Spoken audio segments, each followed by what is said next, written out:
Bonsoir à tous. Ravi de vous retrouver en direct sur Europe 1 en cette période de fête de fin d'année pour ce moment d'échange et de partage qu'est la libre antenne.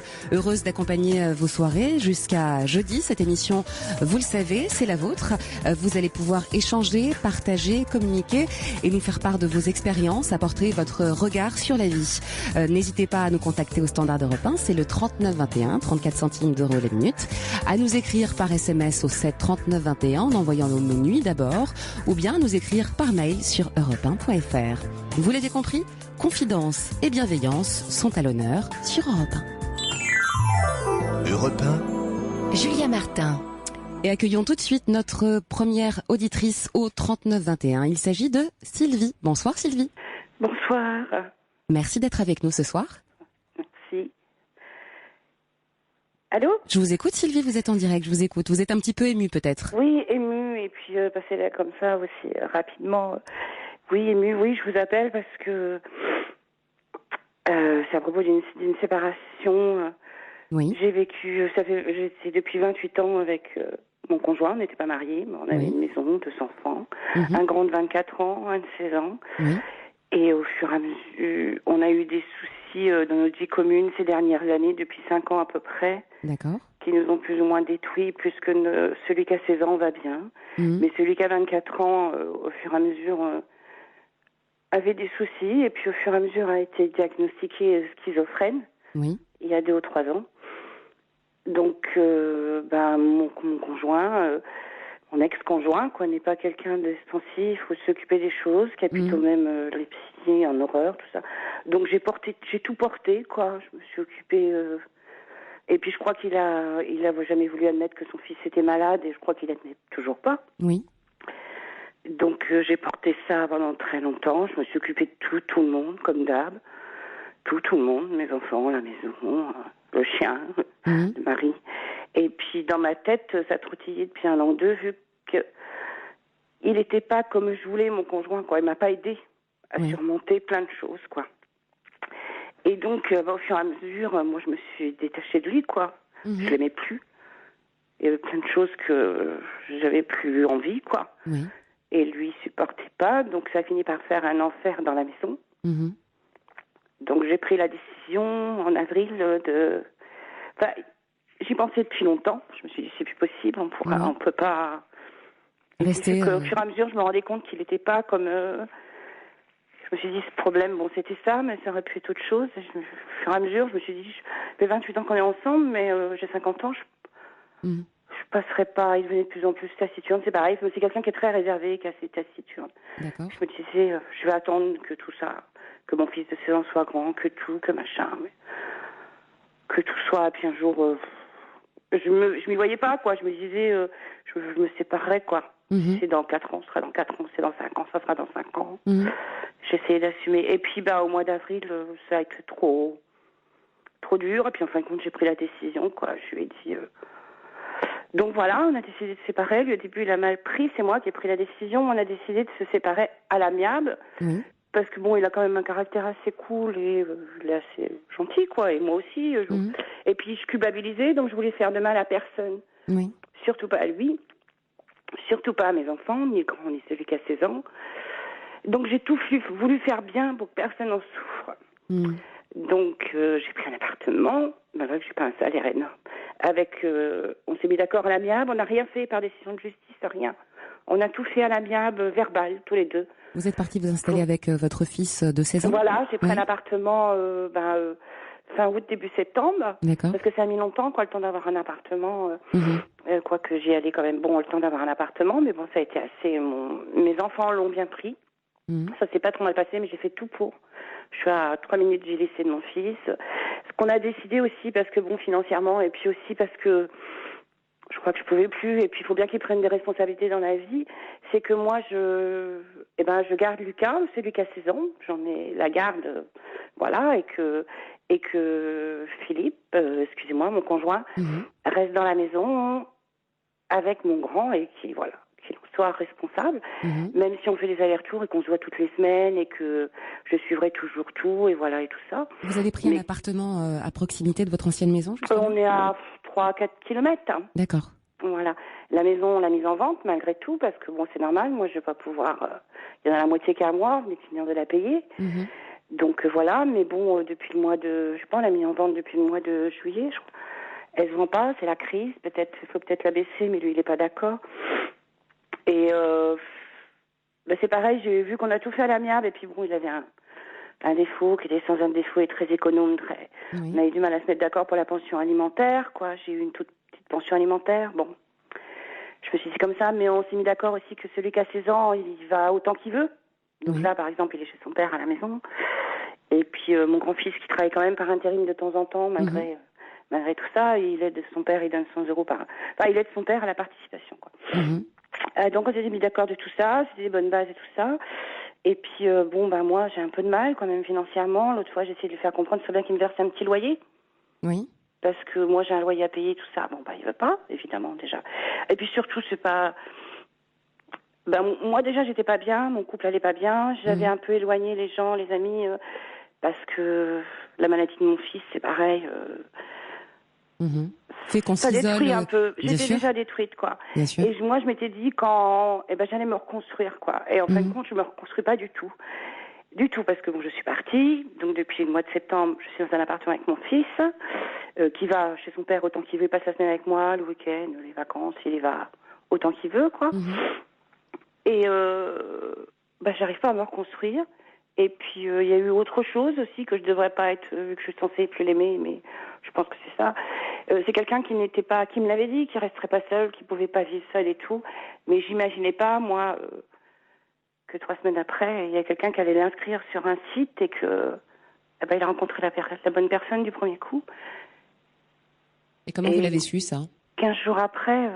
Qui vous a informé de ça? Parce qu'on en discute, on se cachait rien au début, mais il me l'a dit, quoi, qu'il avait rencontré quelqu'un grâce à un site et tout. Je sais Et puis, en fin de compte, ça fait 3 mois et voilà, j'ai pris une claque, quoi. Voilà, déjà que j'arrive pas à me reconstruire, je me suis dit au bout de 28 ans, lui qui disait, il était pénible, nos séparations, je sais pas, c'est moi qui ai pris. Bon, il sait me le dire, c'est moi qui ai pris la décision. Et maintenant, je trouve qu'il est, il m'a aidé, hein, on s'entraide. Parce qu'il n'est pas très doué pour plein de choses, donc je l'aide, il m'a aidé à m'installer, on essaie.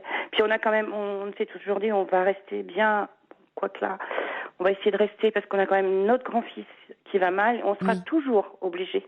Oui. Moi je le sais, lui il sait mais il veut pas l'admettre. On sera toujours obligé de l'aider, de le suivre, de surveiller.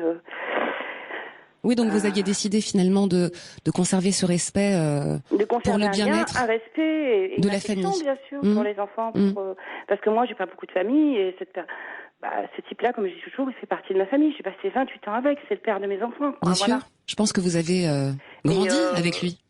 Oui. Et puis j'ai tout fait pour que ça se passe bien, que personne n'en souffre. Et en fin de compte, personne n'en souffre, mais je crois que c'est moi qu'on souffre, quoi. Et j'arrive pas à me reconstruire. Moi, ma vie, elle est... j'aime bien la déco, j'ai un appartement, voilà, je vais travailler. Ma seule vie, c'est d'aller travailler, de m'occuper de mon fils qui a 16 ans. Il n'est pas là. Chez son père, c'est très bien, j'ai passé Noël avec lui. Avec eux, les deux, je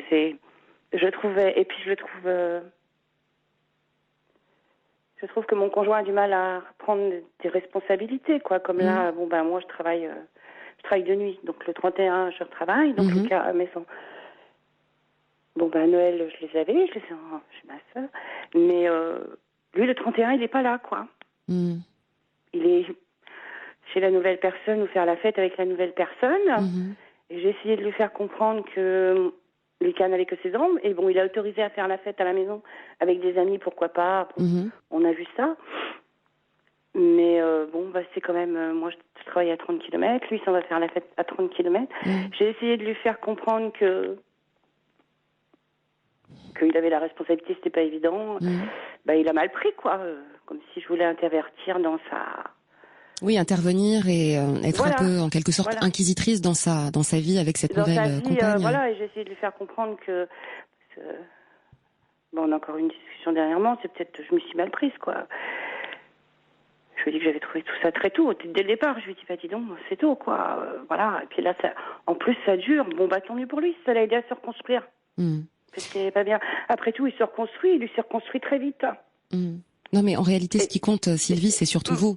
C'est-à-dire ce que j'entends et ce que je ressens de votre témoignage, c'est que il y a un sentiment d'injustice. Oui, je trouve ça injuste. Oui.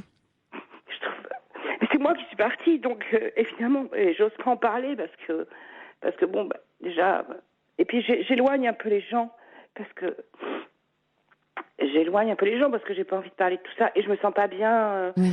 Pourtant, je suis quelqu'un d'assez sociable, j'avais des amis, tout ça. J'ai un peu éloigné tout ça. D'abord, j'en ai recontacté une, ça fait 3 mois que j'ai l'appartement. J'en ai recontacté quelqu'un là qui était ravi, qui dit t'avais besoin. Mais en fin de compte, à part aller travailler, m'occuper de mon fils, je reste seule, enfermée. Quoi. Oui, vous vous sentez sûrement hors la vie. Hors la vie, et je trouve ça injuste. Oui. Mais c'est pas de sa faute, c'est pas. Lui, il s'est reconstruit, lui, rapidement, ça lui a peut-être fait du bien, voilà. S'il n'avait pas eu ça, je crois que, voilà. Je trouve que mon grand-fils va pas très bien à l'heure actuelle, je trouve qu'il surveille pas trop, mais j'essaye j'y vais, et j'ai le devoir de remettre les choses en place. Mais finalement, Sylvie, cette décision de partir et d'arrêter cette relation de 28 ans et de prendre votre appartement, c'est une longue réflexion que vous avez menée, puisque vous m'avez dit que ça faisait 5 ans qu'il y avait des soucis. 5 ans qu'il y avait des soucis avec mon grand-fils. Et c'est à partir de justement du diagnostic et de l'annonce de la schizophrénie de votre aîné. Il y avait peut-être, mais non, il y a 5 ans, je pense qu'on était encore, je pensais pas à ça. Oui. Je pensais pas. Mais je trouve que mon conjoint ne m'a pas épaulée, n'a pas été, je me suis dit, c'est pas la peine d'être ensemble. Au contraire, ça nous a amené des conflits entre nous. Des incompréhensions, il m'a pas soutenue, il s'occupait de rien, ni de psy, puis plein de choses, parce que ça engendre plein d'autres choses que j'ai pas envie de parler spécialement, mais des problèmes, voilà, il y avait plein de choses à supporter. Et puis au début, quand on s'en aperçut, mon fils faisait des crises de paranoïa, ça j'étais obligée de le faire hospitaliser de force et tout. En fin de compte, dans ce couple, c'était moi la forte, quoi. Oui. C'était moi qui. Vous êtes sentie tout en main, bien seule, tout. bien seule et démunie à devoir porter finalement. Mais alors que c'est peut-être moi, Sylvie, qui a beaucoup de caractère, beaucoup de ci, beaucoup de ça, mais on s'use. Bien sûr. On s'use. Alors j'avais l'impression d'avoir en face de moi quelqu'un qui, si lui, il a eu l'impression de m'aider ou de voir ou de faire comme il pouvait, il m'a pas aidé, je me suis pas sentie aidée, je me suis pas sentie soutenue, j'aurais voulu avoir quelqu'un de beaucoup plus présent, j'avais besoin. Et ça a détruit, je pense que ça a détruit mon amour pour lui. Oui, ça a altéré la force de l'amour et effectivement, de ne pas avoir de l'admiration, ne pas avoir quelqu'un à ses côtés, une épaule, en tous les cas un soutien infaillible. C'est ce qui a certainement effectivement mis de la distance entre vous. Il comprenait pas parce que déjà on avait ce souci-là et il comprenait pas parce que quand même on a beau essayer de faire comme si tout va bien, il y a quand même des choses. Lui il comprenait pas et ça mettait une autre pression d'un autre côté quoi. Parce que à force d'avoir des amours, de pas se sentir, il y a d'autres choses qu'on n'a plus envie quoi. C'était comme ça, j'avais plus envie d'intimité avec lui non plus et ça il supportait pas. Donc, mais vous arriviez à communiquer tous les deux? Non, c'est pas quelqu'un qui communique. C'est quelqu'un de renfermé, vous avez dit tout à l'heure. Oui, voilà, j'ai essayé moi, mais en fin de compte, j'ai essayé, mais je crois que il pouvait pas et ça le lassait. J'ai essayé, mais il comprenait pas. Puis il comprenait pas le rapport, entre notre fils et mon mal-être. Si ça, il comprenait bien, mais entre notre vie de couple qui se dégradait, quoi. Et quand j'essayais donc lui, il supportait plus parce que c'est quelqu'un qui avait, voilà. Donc il était capable de faire la tête pendant une semaine, 15 jours, parce qu'il obtenait pas ce qu'il voulait de ce côté-là. Donc à force, j'en pouvais plus, quoi. Je me suis dit, on n'y arrivera jamais. Oui, l'impression d'être prise dans un étau et de pas être entendue. Je crois que vous avez eu deux façons de réagir. Par rapport à la maladie de votre fils. Vous m'avez dit, a priori, dans le couple, il était censé être la personne forte.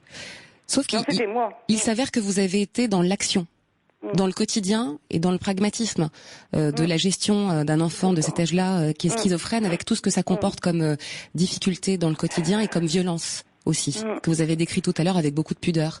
J'ai l'impression que votre conjoint a eu beaucoup plus de mal quelque part à accepter ce diagnostic. Et on sent, au vu de ce que vous me racontez, comme de l'évitement. Oui, voilà. Face à la maladie. Même là, il faut quand même. Il va mieux. Il a un traitement. Il voit un psy une fois par mois, mais on l'oblige, quoi. Le psy aussi, parce que sinon il n'irait pas. Mais il va mieux, il arrive à travailler un petit peu par intérim, mais il faut toujours le surveiller. Et il a qu'un seul médicament le soir. Il faut surveiller qu'il prenne bien ce médicament. Mais moi, quand j'y étais, je faisais la petite boîte, et mon fils, j'arrivais à lui faire prendre, et puis même il le prenait, quoi. Ou si je me rendais compte le lendemain que dans la petite boîte, le médicament n'était pas parti, je lui disais, écoute, t'es obligé de ton... Ah oui, bon, bah... Mais depuis que je suis partie, j'ai pas l'impression que c'est suivi, la boîte est vide, et mon fils a son traitement et est censé le prendre, quoi. Le père surveille pas, alors que c'était la chose à surveiller, quoi. Grâce à ça, il va bien, il mène une vie à peu près normale. Il est stabilisé, oui. Plus ou moins, malgré qu'évidemment, c'est pas... Il y a des choses qu'il a pas... Voilà, mais... Et là, je suis en... Ouais. Vous êtes usée, Sylvie. J'y étais, je pensais qu'en partant et en essayant de me reconstruire, mais j'arrive pas à me reconstruire. Et puis, je trouve pas ça juste, comme vous disiez tout à l'heure, qu'il se remette aussi vite, qu'il ait déjà quelqu'un pour le consoler, lui, parce qu'il y a que ça qui... Voilà. Enfin, moi, je suis pas dans cette recherche-là, quoi. J'en suis même pas capable à l'heure actuelle, vous voyez. C'est le dernier de mes soucis, quoi. Non, mais je crois qu'il faut, vous savez, Sylvie, il faut un temps pour tout. La décision que vous avez prise, vous l'avez mûrie pendant plusieurs années, voyez. Oui, quand même. Entre le temps de la réflexion et la mise en place de ce nouveau projet de vie, je veux dire, c'est quelque chose qui a eu besoin de grandir. Il y a eu une maturation. Oui, j'ai été forte jusqu'au bout, j'avais rien réfléchi. Mais vous n'êtes pas, Sylvie, la figure sacrificielle. Vous voyez ce que je veux dire? Vous avez 50 ans, je me permets de donner votre âge à l'antenne. Oui, je l'ai dit, de toute façon. Voilà, donc je pense que il va falloir maintenant penser à vous. J'y arrive pas. J'y arrive pas. J'ai l'impression, je pense qu'à mes enfants, voilà. Est-ce que vous arrivez à prendre du temps pour vous? Prendre du temps, c'est faire quoi? Oui, j'ai prendre du temps. J'ai du temps, mais j'en fais rien. S'accorder du temps pour soi, pour quelque chose qui nous fait du bien, s'accorder si vous aimez la lecture, s'accorder un moment un loisir, s'accorder un plaisir, une balade, en tout cas être connecté à vous-même. Est-ce que c'est quelque chose que vous vous autorisez? Oui, je lis, tout ça. Mais je me promène plus tellement, j'en ai plus l'envie, alors j'étais quelqu'un qui me baladait, qui aimait ça. Vous savez, en plus je crois que cette volonté qui est toute honorable de vouloir faire en sorte que les choses se passent le mieux pour tout le monde, c'est forcément quelque chose d'extrêmement difficile à obtenir dans le fond. Parce que, voyez, vous avez passé 28 ans avec cette personne. Du mieux que vous pouvez, vous allez rester en contact pour le bien de vos enfants et notamment de votre aîné qui est schizophrène. Et puis celui qui a 16 ans qui est très important et qui... En revanche, vous n'avez pas à tout savoir. Vous voyez ce que je veux dire? C'est-à-dire que l'information qui vous a été donnée de cette nouvelle rencontre, des conditions de la rencontre, oui, mais quand bien même, je pense que... Il n'est pas malveillant. Bien sûr, il n'y a pas de malveillance forcément, mais avoir trop d'informations à un moment donné, je crois que ça peut être néfaste pour vous. Vous voyez ce que je veux dire? De toute façon, je l'aurais su parce que elle vient chez moi. Il va chez elle, mais elle vient chez moi, dans ma maison. Mes enfants sont là. De toute façon, mes enfants la côtoient, quoi. Elle est très sympathique et très gentille. Voilà. Mais tant mieux. Oui. Heureusement. Oui, qu'elle soit sympathique. Non, mais qu'elle soit sympathique et gentille avec vous. On plaisante, c'est chose de l'humour. Je préférais que ce soit une horreur, une pétasse. J'aurais préféré, il paraît qu'elle est charmante, elle est dans ses âges. Non mais attendez, qu'elle est gentille comme tout avec mes enfants. Non mais le principal, c'est comme vous l'avez dit, qu'elle soit gentille et sympathique avec vos enfants. Maintenant, je pense que cette femme-là n'a pas plus de place à avoir sur cette antenne, parce qu'en réalité, ce qui compte aujourd'hui, c'est vous. Vous voyez ce que je veux dire? Mais ça a rajouté, quoi. Bien sûr. Au fait que j'arrive pas à voir les gens ou en parler, parce que bon, c'est c'est une claque aussi pour mon amour propre, et puis c'est une claque aussi. C'est moi qui suis partie, hein, il a su me le dire, je le sais, c'est moi qui suis partie. Et puis je me le dis, c'est moi qui suis partie, donc j'ai rien à. Lui, il s'est reconstruit comme il a pu, très rapidement, voilà, ça s'est fait comme ça avec la première. Vous êtes peut-être partie, Sylvie, mais il va falloir à un moment donné, je pense, arrêter de vous battre la coulpe. C'est-à-dire que vous êtes partie au bout de 5 ans d'une situation qui se dégradait au fur et à mesure. Vous avez peut-être pris la décision de partir, comme il y a des gens qui décident de ne rien dire. Et qui restent dans une situation dans laquelle ils ne sont pas forcément épanouis. Je pouvais plus.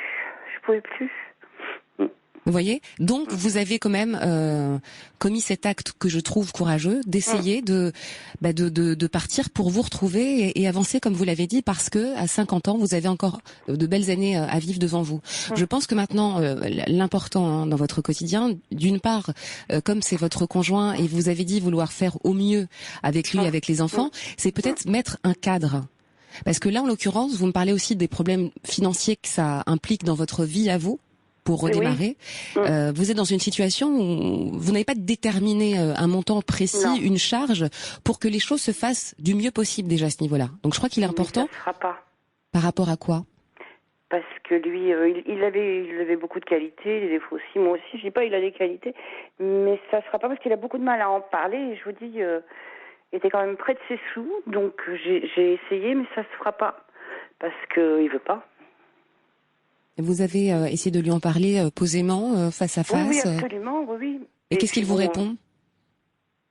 Eh ben là, il joue un peu vu qu'il se sent pas méchamment, parce qu'il n'a pas un énorme salaire non plus, mais il est dans la maison, voilà. Pour le moment, tant qu'elle n'est pas vendue, puis bon, il la chauffe, il entretient, voilà. Et il paie les impôts fonciers, voilà.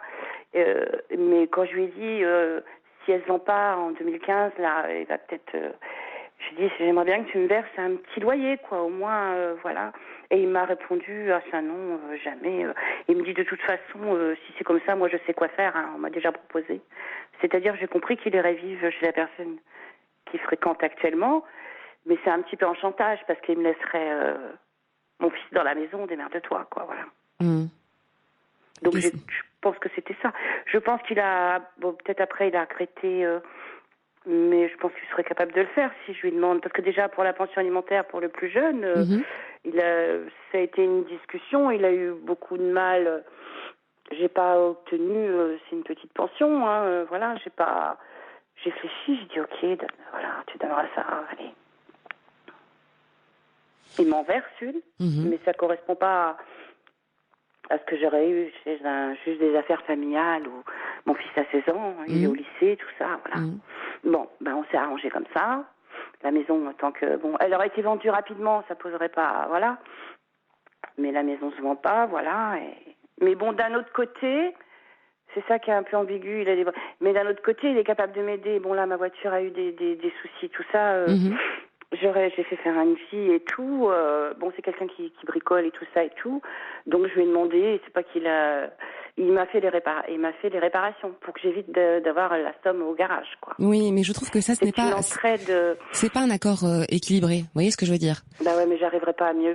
Vous n'arriverez pas à mieux, vous êtes sûr de ça? Parce que je trouve que déjà, de mettre des limites et un cadre à une relation de la sorte, c'est extrêmement important pour avancer et vous reconstruire, Sylvie, aussi.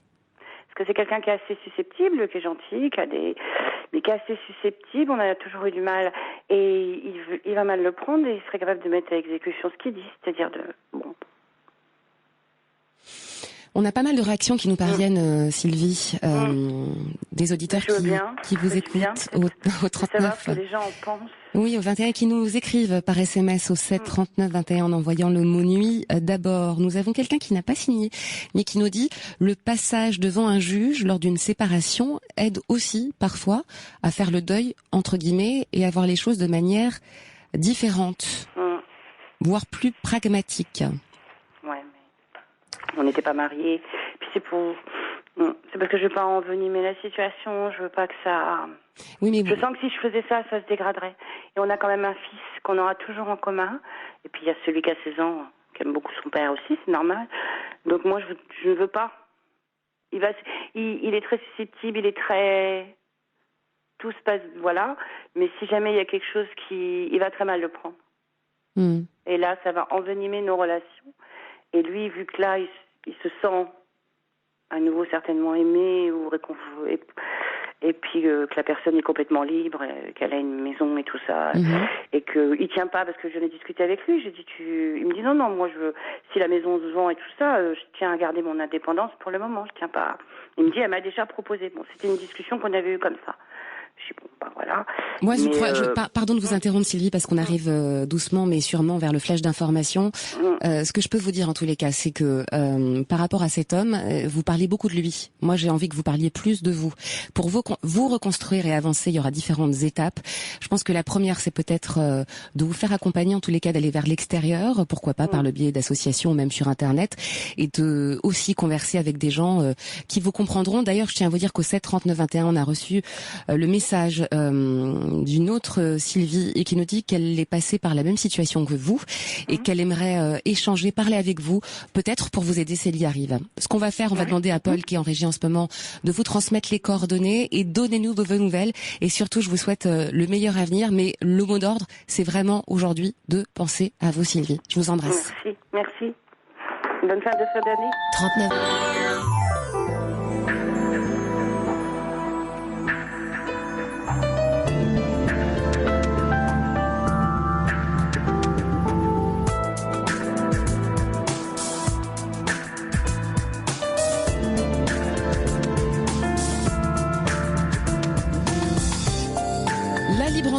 Votre libre antenne se poursuit toujours en direct jusqu'à 1h. Nous sommes ravis d'être à vos côtés. Je salue le retour de Fifi Chartier à la réalisation. Monsieur est bronzé, monsieur est reposé. Paul est actuellement au standard. Il est rouge, il est ravi de vous avoir au téléphone. Et Messaouda est de l'autre côté de la régie et il vous salue.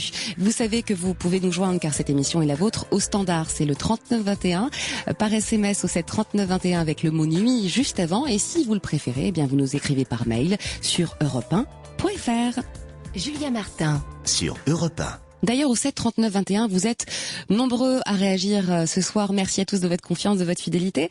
Et je voudrais particulièrement saluer Yvan et Olivier, le patrouilleur, qui sont des fidèles de l'émission et qui nous envoient tous leurs vœux.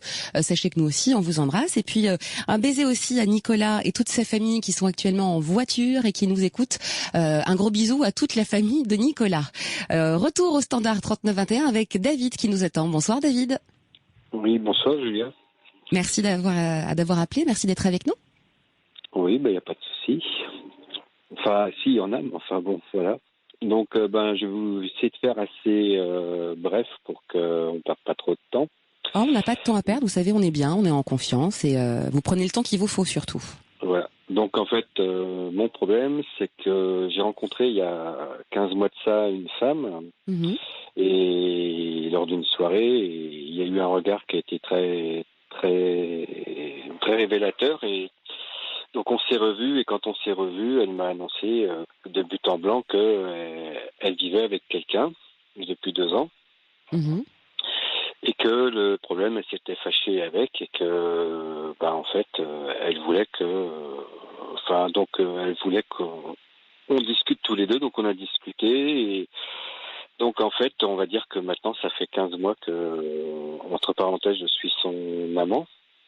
Mais là où j'ai du mal à comprendre, c'est que pour moi, un amant, c'est juste une personne qu'on voit uniquement de temps en temps pour prendre du bon temps. Et elle, en fait, depuis, on va dire, une bonne 12aine de mois, elle dit qu'elle m'aime, tout ça. Elle fait des projets avec moi, elle fait plein de choses. Et jusqu'à dernièrement, où j'ai failli acheter une maison et on a failli acheter une maison ensemble. Et elle est toujours donc avec cette personne-là.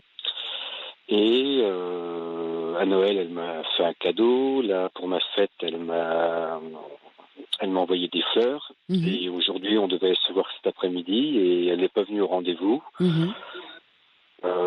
Pas d'appel, pas rien du tout. Enfin, pas d'appel ni de message comme quoi elle pouvait pas venir, qu'elle n'avait pas pu se libérer. C'est la première fois qu'elle vous laisse comme ça sans nouvelles ou elle a déjà par le passé agi de la sorte? D'habitude, si elle peut pas se libérer ou qu'il y a un contretemps, elle m'avertit. Mais par contre, me laisser sans nouvelles, c'est pas la première fois en fait. Mais c'est vraiment la première fois que par rapport à un rendez-vous, voilà. Et là où j'ai du mal à comprendre, enfin bon, peut-être s'il y a des choses que je comprends, c'est que elle me dit que lui ne sait pas qu'elle a quelqu'un. Mais pour moi, je pense que lui sait qu'elle a quelqu'un, mais il fait la politique de l'autruche. Et il lui a dit qu'il préférait rester avec quelqu'un que de finir sa vie seule, en fait. Et donc, je pense qu'il fait celui qui ne sait pas. Et en faisant celui qui ne sait pas, il joue, je pense, avec elle. Et il ajuste ses faits et gestes, comme mettons, il va lui dire, bah tiens, vendredi soir, je suis pas là, je vais partir. Et puis en fait, au dernier moment, il sort pas. Donc du coup, elle, ce qu'elle avait prévu, elle peut pas le faire. Et voilà, comme une fois, à 6 heures du matin, il est rentré chez elle, elle n'était pas là, il lui a même pas posé une question ou quoi que ce soit.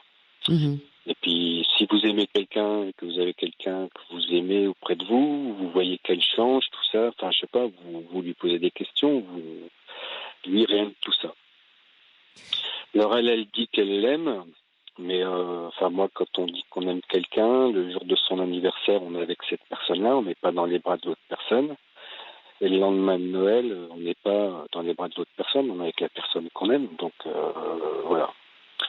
Donc pourquoi elle me dit je t'aime et tout ça à tort l'arigot et puis là ce soir je suis un peu perdu parce que je ne sais pas sur quel pied danser et j'ai peur de mal agir donc je ne sais pas quelle est la situation dans laquelle il faudrait que que j'agisse par rapport à elle en fait. Je comprends David. J'aimerais moi déjà savoir qu'est-ce qui a fait que vous êtes resté dans cette relation au tout début quand elle vous a annoncé qu'elle était déjà engagée ailleurs? Ce qu'elle fait, c'est ma conviction que d'avoir rencontré la bonne personne. On a tout de suite parlé de but en blanc. Au bout de 2 minutes, on avait exposé un peu on a des vies un peu similaires aussi. Et elle a eu déjà, moi j'ai jamais été marié ni quoi que ce soit, mais bon, je pense que, je pense avoir trouvé la bonne personne et sauf qu'aujourd'hui, je m'aperçois que j'ai un peu tendance à rencontrer un peu le genre de femme qui est déjà prise et voilà donc. Ça veut dire que ce n'est pas la première fois que vous êtes dans une relation avec quelqu'un qui est engagé ailleurs? Vous avez déjà vécu cette situation? J'ai déjà vécu cette situation il y a une dizaine d'années. La personne a divorcé pour moi et on est resté 8 ans ensemble. Mais ça s'est mal terminé parce que au bout de 8 ans, il y a eu des petites choses qui ont fait que et donc aujourd'hui on n'est plus ensemble. Donc voilà. Mais bon, cette personne-là avec qui je suis aujourd'hui, enfin entre guillemets, on va dire avec qui je suis parce que je suis pas avec. Mais de toute façon, on n'appartient à personne, de toute façon. Personne n'appartient à personne.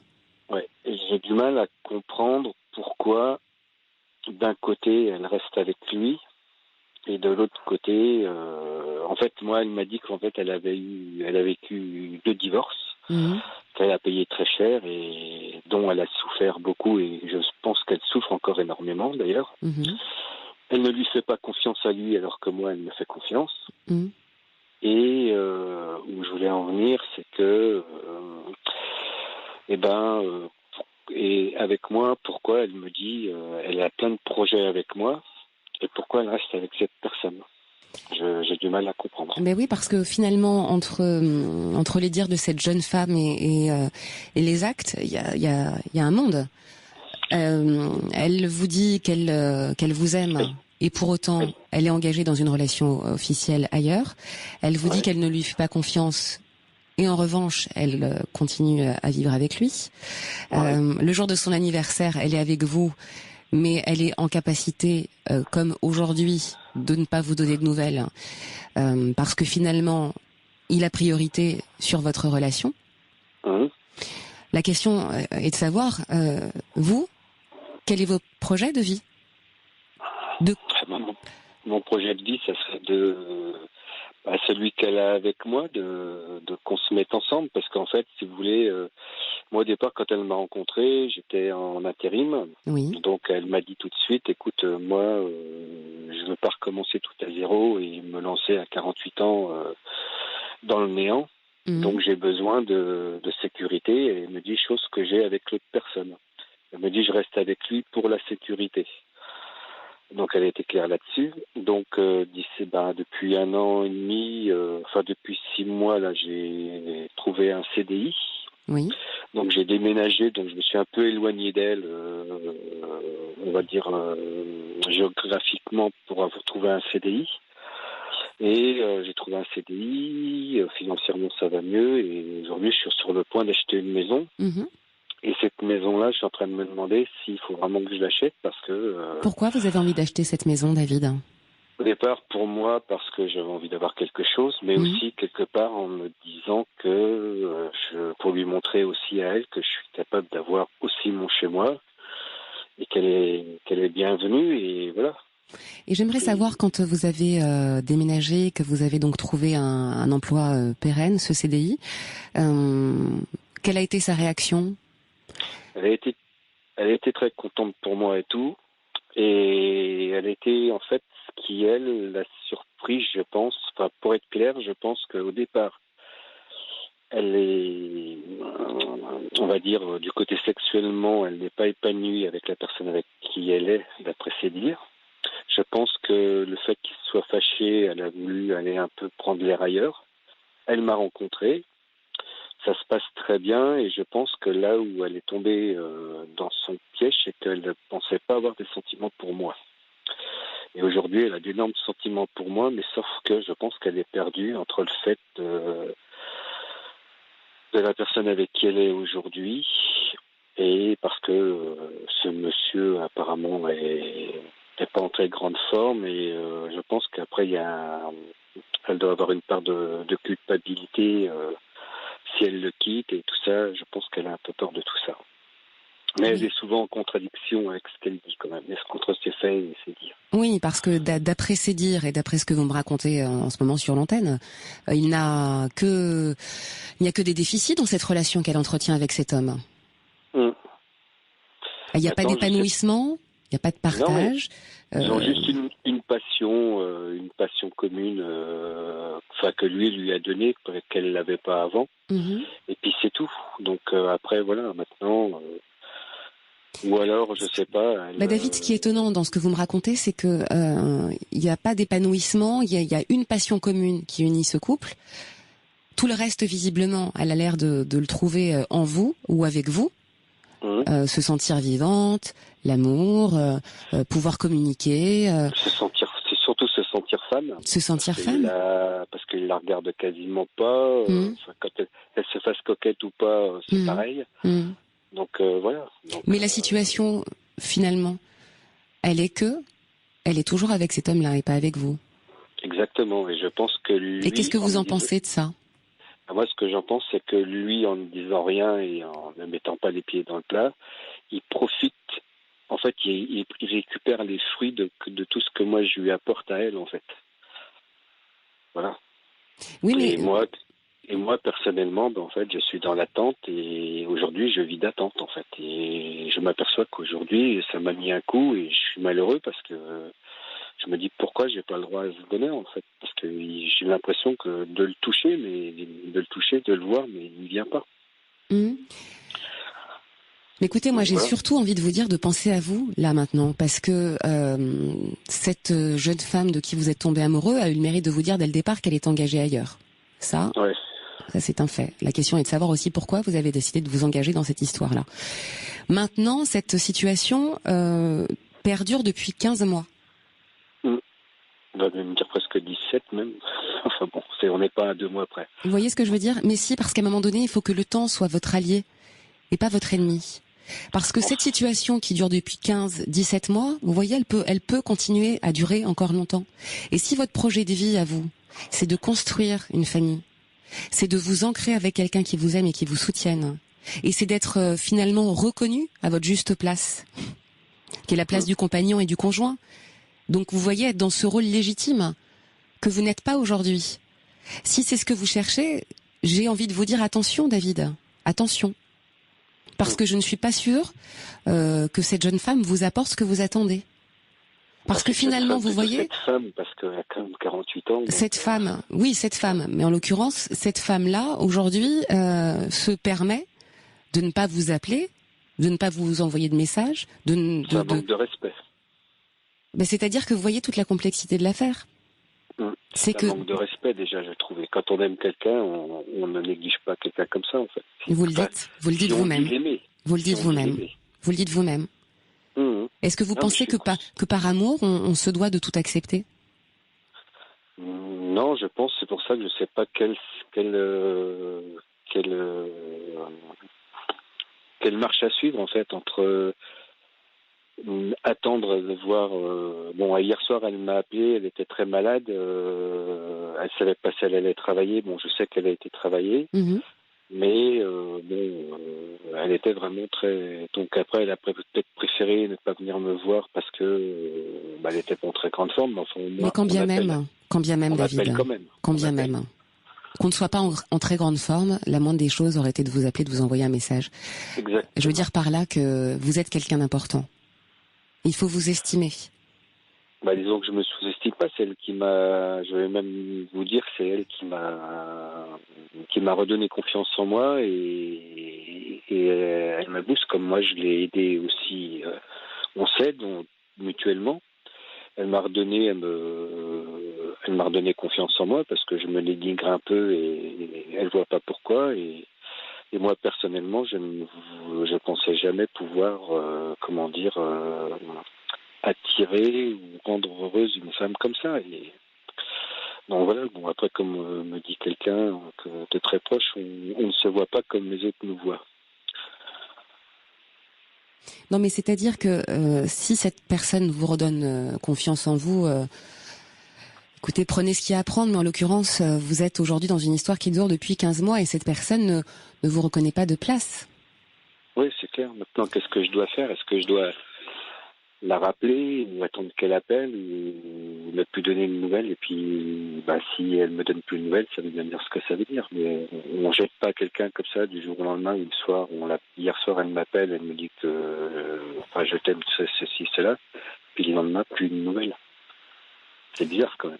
Non mais écoutez, moi je crois déjà que vous faites bien de pas céder à vos pulsions et de pas agir comme ça sous le coup du stress, de la peur, de l'angoisse. Donc moi je pense qu'effectivement il va falloir que vous ayez une discussion sérieuse avec cette personne. Et c'est-à-dire que vous êtes aujourd'hui quelque part dans l'obligation de mettre des limites, à savoir écoute, moi je suis amoureux de toi mais je veux plus. Je veux être ton compagnon à part entière. Je veux être à tes côtés. Je veux avoir un projet de vie avec toi. Je veux qu'on s'installe. Je veux qu'on avance. Est-ce que c'est quelque chose que vous lui avez déjà dit, ça? Je lui ai dit, mais pas tout à fait dans ce sens-là, parce qu'en fait, c'est quelqu'un de très caractériel et de fort en caractère et qui aime pas être bousculé. Et si on la bouscule, elle fuit et elle est capable de prendre des décisions. Mais vous voyez ce que vous de sacrifier un amour comme elle a déjà fait une fois dans sa vie, de sacrifier un amour et d'être malheureuse elle. D'ailleurs, elle en souffre encore aujourd'hui, je crois. Oui, mais vous n'allez pas être, comment dirais-je, vous n'allez pas être le pansement de cette femme. Permettez-moi de vous le dire de la sorte, hein. Le pansement de cette femme qui a déjà vécu une histoire par le passé similaire. Et aujourd'hui, en quel honneur vous souffririez de cette situation? Vous voyez ce que je veux dire? De toute façon, entendez une chose, les gens ne changent pas. Je veux dire qu'en 15 mois, la relation n'a visiblement pas évolué au vu de ce que vous me dites. Et quelque part, je vais même vous dire plus. Vous l'avez dit vous-même tout à l'heure, David, dans la conversation. Finalement, de vous voir fait que ça lui permet de rester dans ce couple où parfois elle n'est pas si heureuse. Je pense que, comme vous dites, si franchement, je pense que je lui ai déjà dit une fois, je pense que si elle ne m'avait pas rencontré, son couple serait mort aujourd'hui. Alors, vous faites office de quoi? Je sais pas. Je suis navrée de devoir vous dire les choses de la sorte, hein, David. Hein. Mais ce qui est important à un moment donné, c'est de penser à soi, à ce qu'on veut vraiment. Et si vous voulez vraiment construire un foyer, je ne sais pas, si vous avez envie d'avoir des enfants, si vous avez envie d'avancer, il va falloir prendre des vraies décisions.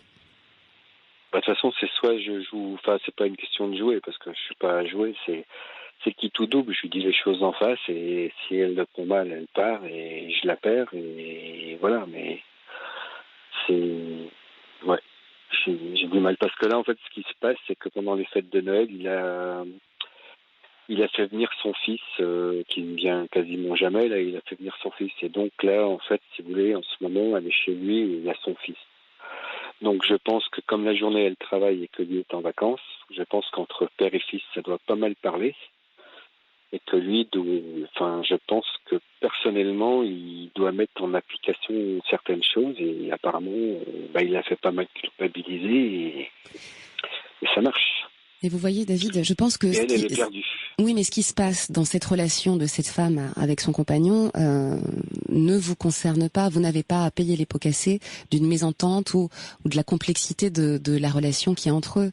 Je veux dire, à un moment donné, si cette femme, elle a envie de s'engager avec vous, il faut qu'elle vous le montre, il faut qu'elle vous le prouve, mais au terme de 15 mois de relation, en être là aujourd'hui à se poser une question comme vous le faites ce soir, me fait me dire, attention à vous, David. Alors vous savez ce qu'elle attend, elle, en fait. Alors après, je sais pas si c'est...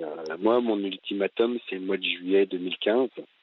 Parce qu'en fait, si vous voulez, là, pour l'instant, elle travaille dans une maison de retraite. Et elle attend d'être titularisée à ce moment-là. Et pour elle, à partir de ce moment-là, elle voudrait s'engager avec moi. Mais c'est plein de choses que... après, je commence à douter. Et je me dis, et je vois pas l'intérêt, je vois pas la différence qu'elle a plus de sécurité à rester avec cet homme-là, alors que maintenant, aujourd'hui, j'ai un travail fixe, j'ai plein de choses. Donc c'est là où j'ai du mal à comprendre sa façon de réagir. Mais en fait, David, dans ce que vous me dites depuis tout à l'heure, les réponses, vous les avez en vous. Oui, je les ai en moi. Ouais. Vous les avez en vous. Je n'ai pas le pouvoir, moi, de décider à votre place. C'est vous qui allez prendre la décision par vous-même. Ce que je peux vous dire, c'est que je ne trouve pas d'équilibre dans la relation que vous vivez avec cette personne. Vous n'avez pas de légitimité. Vous ne pouvez pas avancer. Vous êtes constamment dans l'adaptation à l'autre. Vous êtes en train de... Sûr, Oui, mais la relation de couple... Dans l'attente d'une relation de couple, c'est pas ça.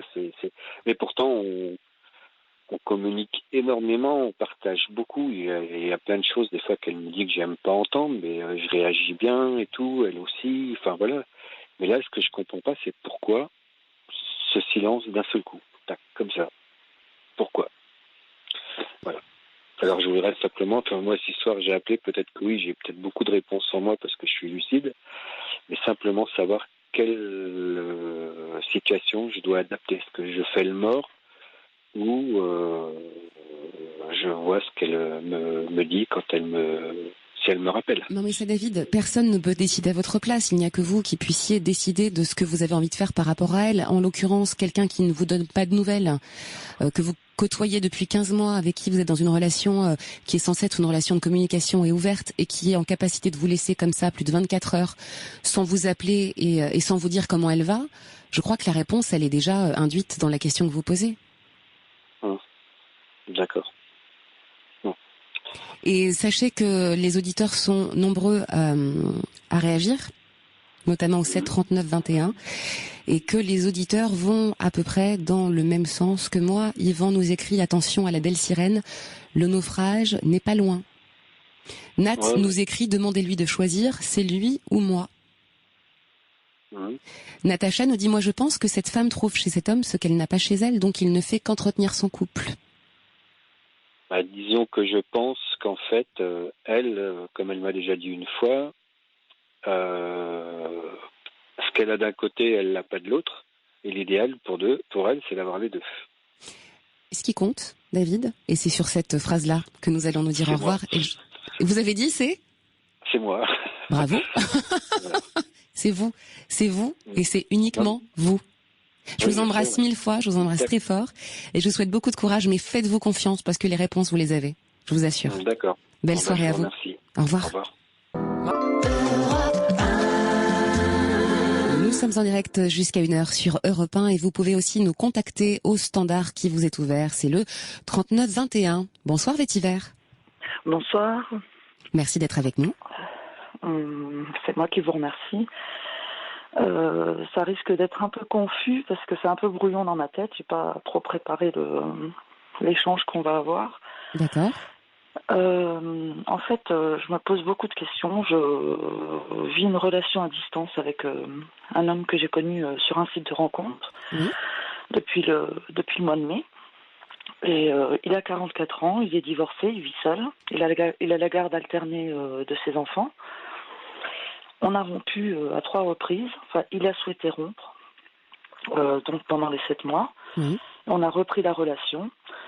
Et là, la dernière fois, il y a plus d'1 mois, on a redémarré et on a bien discuté sur ce qu'on voulait, si on était exclusif, si on voulait du sérieux, comment on voyait les choses, parce qu'en plus, c'est une relation à distance.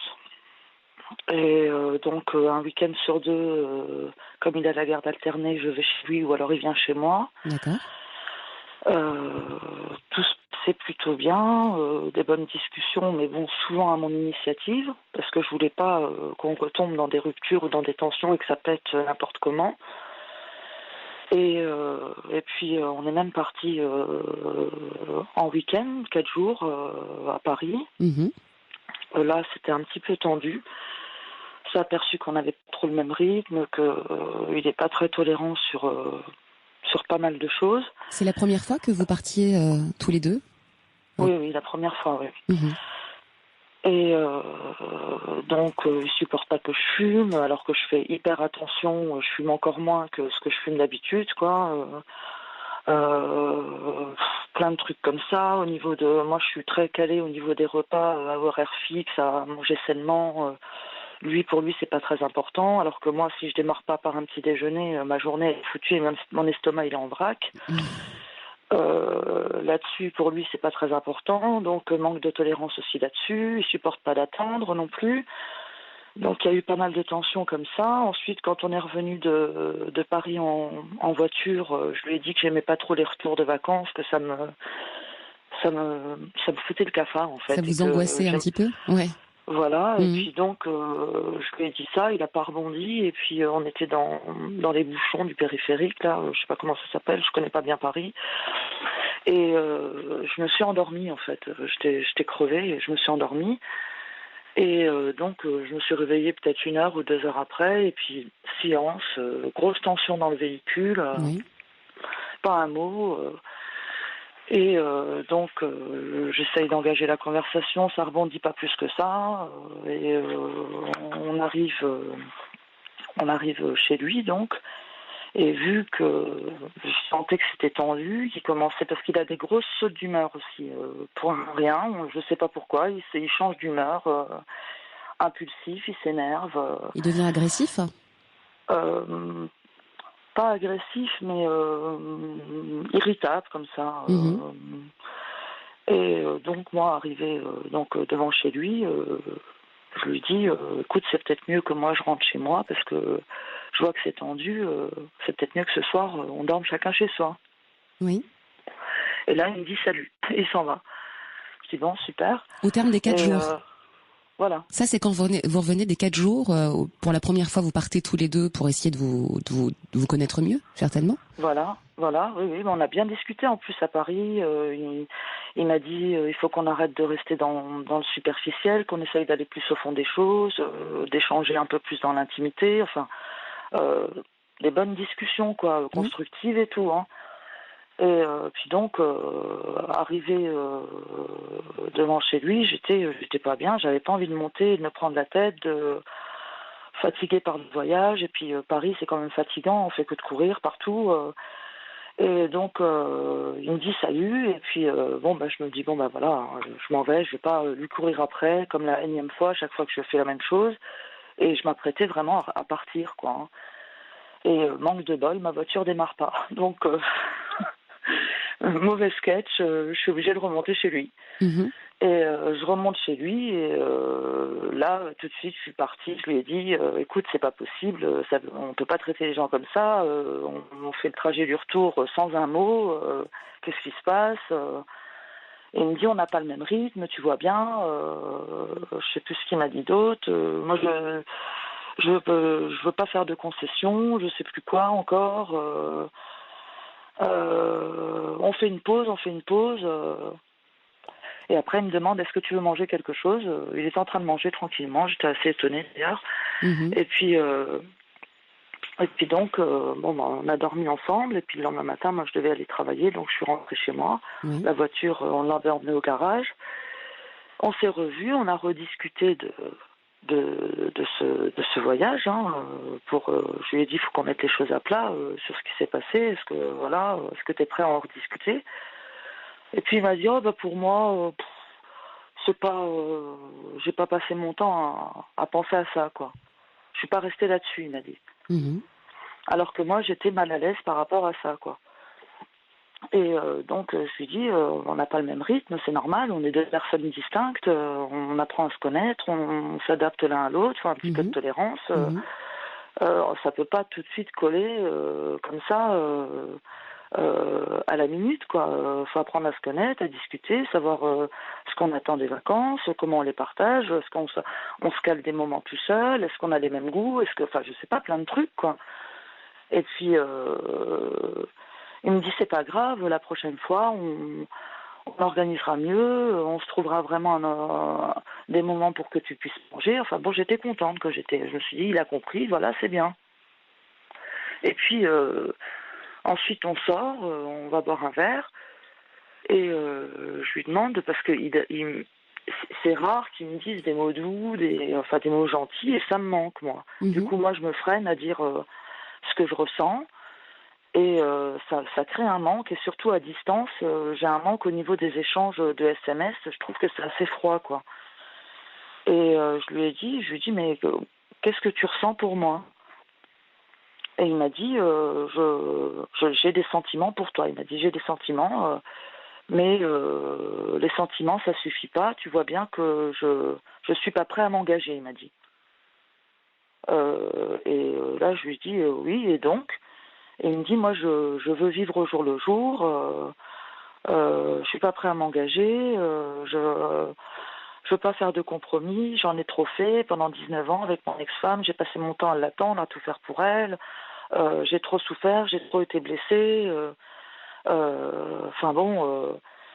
je lui dis, moi, c'est pas le genre de relation que j'attends, de vivre au jour le jour en ayant l'épée Damoclès de la rupture à chaque moment, c'est pas mon truc, quoi. Et il me dit, oui, et puis là, il me dit, t'es vraiment unique, t'as quelque chose, je tiens à toi. Je lui dis, mais concrètement, tu me dis que tu veux vivre au jour le jour, je vais jusqu'au bout de ta pensée, qu'est-ce que tu attends de notre relation, quoi. C'est la première fois qu'il vous disait ça, Métiver? Oui. D'accord. Oui, c'est la première fois qu'il est vraiment au bout de sa pensée, de sa réflexion, voilà. D'accord. Et il me dit, je suis bloquée. Il voit d'ailleurs un thérapeute par rapport à une rupture très douloureuse qu'il a vécue il y a 1 an. Quelqu'un qui lui a fait croire qu'il l'aimait et qui à la fin lui a dit qu'il l'aimait pas du tout et que elle lui a fait du mal, l'a manipulé. Problème au boulot, problème dépression. Elle lui a fait beaucoup de mal apparemment. Et donc moi je lui ai dit, je lui ai dit que je comprenais sa souffrance et sa peur, mais que moi, j'étais pas ses ex et que j'avais besoin d'avancer, quoi. Que tout le monde avait un passé et qu'on faisait avec et qu'il fallait un peu se faire confiance, se dévoiler, laisser montrer ses fragilités et que c'est comme ça qu'on avançait, quoi. Et il m'a dit, on va voir, on va avancer tout doucement ensemble, on verra bien. Et puis donc on est reparti, bon an mal an, comme ça, tranquillement. On est rentré à la maison. Il m'a même dit, c'est dommage que je puisse pas mettre mes affaires chez toi, on habite trop loin. Tu vois, tu serais à côté de chez moi, je pourrais venir chez toi à l'improviste. Il commençait à parler de choses sérieuses, quoi. Et puis il m'a même dit, comment tu vois les choses par rapport à la distance. Je lui dis, on va laisser le temps. Là, ça fait seulement 1 mois et demi qu'on s'est remis ensemble. Parce que lui, il reste sur le fait que ça fait 7 mois qu'on est ensemble. Et moi, je lui dis, non, ça fait pas 7 mois, on a rompu. Donc, ça fait pas 7 mois. Pour moi, concrètement, ça fait 1 mois et demi, là, qu'on est vraiment ensemble. En tout cas, dans ma tête, dans mon esprit. Et il me dit, je lui dis, on pourra peut-être éventuellement dans l'avenir, si tout fonctionne bien, envisager un rapprochement géographique. Pourquoi pas? C'est pas inenvisageable. Hein. Mon travail, je peux en trouver partout. Je travaille à l'hôpital. Et lui, pour le moment, il a la garde alternée, donc c'est pas possible pour lui de changer de région. Et puis il me dit au mois de mars, avril, j'aimerais bien qu'on refasse un voyage ensemble et on équilibrera mieux les choses. Enfin bon, assez rassurant quoi.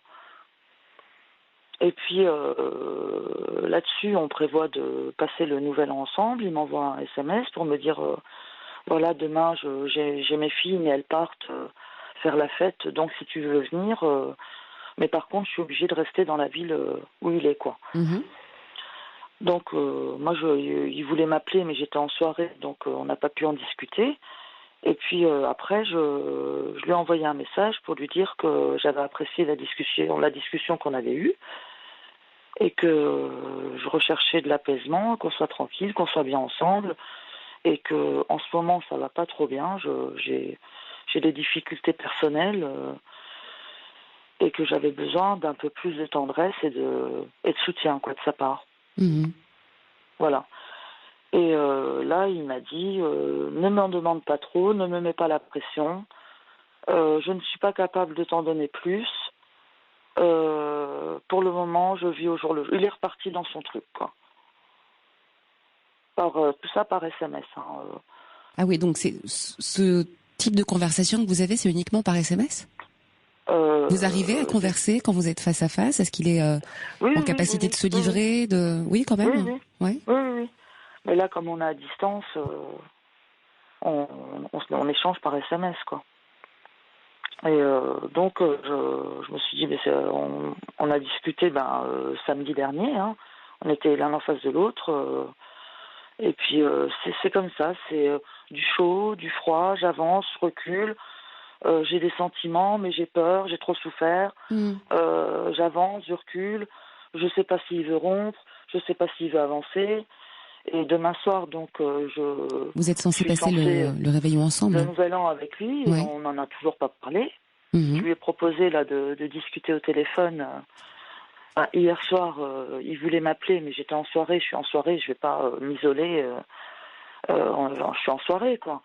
Et donc, il m'a envoyé un émoticône, quand je lui ai dit que je rentrerais probablement tard, il m'a envoyé un émoticône de colère. Il n'est pas content que je rentre tard, quoi, que je sorte. Oui, alors bon... Donc, je lui ai dit que, voilà, que moi, j'ai le droit de sortir, quoi, je fais ce que je veux de mes soirées. Et il m'a dit, bon, c'est pas grave, bonne nuit, on s'appellera demain. Et du coup, aujourd'hui, il m'a pas appelé. Et donc, je sais pas, pour demain, le nouvel an, moi, j'aimerais savoir, Vetiver, quand vous êtes tous les deux et que ça se passe bien, est-ce qu'il il arrive à s'abandonner, justement, quand vous êtes dans un moment privilégié, rien que tous les deux? Est-ce qu'il est en capacité de vous dire à ce moment-là ses sentiments, qu'il est bien avec vous, que peut-être il aurait envie de construire et d'avancer? Il me l'a déjà dit, mais là, en ce moment, il le dit plus, non. J'ai l'impression que c'est, comment dirais-je, les avis qu'il vous donne sont paradoxaux. C'est-à-dire qu'à la fois, il est en capacité de vous dire j'ai envie de vivre une relation au jour le jour avec toi, et vous quittez l'appartement, c'est dommage que tu sois si loin parce que j'aurais aimé déposer mes affaires pour me sentir mieux chez toi et en quelque sorte donc commencer à s'installer ensemble, en tous les cas partager un quotidien plus régulier tous les deux. Voilà, il m'a dit que la distance lui créait, parce qu'une fois je lui ai dit qu'il me manquait, et je lui ai dit, et toi, est-ce que je te manque? Il m'a dit, moi je le dis plus parce que c'est trop de frustration, la distance... ça me crée trop de frustration, donc je m'y suis fait, il m'a dit. Et au départ, la première rupture qu'on a eue, c'était à cause de la distance, parce que pour lui, c'était trop compliqué, et il voudrait plus de spontanéité dans la relation, moins de calcul pour les trajets, etc., etc. Oui, mais ça, c'est quelque chose qui était une donnée de départ. C'est ce que je lui ai dit. Dès le départ, vous le saviez finalement de quoi vous vous engagiez, mais je pense que vous avez parfaitement de raison de lui rappeler que tout le monde a un passé. Tout le monde a eu des difficultés, tout le monde a été déçu à un moment donné, mais je crois que s'il a envie d'être pleinement avec vous, il faut aujourd'hui qu'il soit en capacité aussi de fondre l'armure et de s'abandonner et surtout d'être en capacité de vous rassurer, parce que je vous sens complètement dans l'insécurité là. Ah oui, mais moi je sais pas en fait. C'est-à-dire j'ai des sentiments pour lui, mais d'un autre côté, je stresse en fait. C'est tout à fait légitime parce que on sent cette ambivalence, c'est-à-dire que vous êtes en capacité de vous sentir bien, de commencer à mieux vous connaître, de projeter certaines choses. Alors je suis pas une tyrannique de l'engagement. Hein. Je ne demande pas un PEL ou un bail de 50 ans. Vous voyez, c'est pas ce que je demande, mais un minimum d'attention, des petits mots doux. Voilà, des choses qui ne me donnent pas, et ça, franchement, ça me manque, ça me manque. Quoi. Oui, je crois qu'il y a effectivement ce besoin de tendresse, et ça, vous me l'avez dit à plusieurs reprises, donc je crois que c'est vraiment quelque chose dont vous avez besoin, mais je crois que vous en avez d'autant plus besoin que vous n'êtes pas sécurisé par cette relation. Voilà. Ouais. Parce qu'en réalité, si vous aviez quelqu'un, et peu importe la distance, et peu importe sa pudeur, parce qu'il y a des gens qui sont plus ou moins expressifs, mais s'il vous disait que laisse-moi le temps, par exemple, laisse-moi le temps. J'ai envie d'avancer avec toi. En revanche, allons-y calmement, mais sûrement.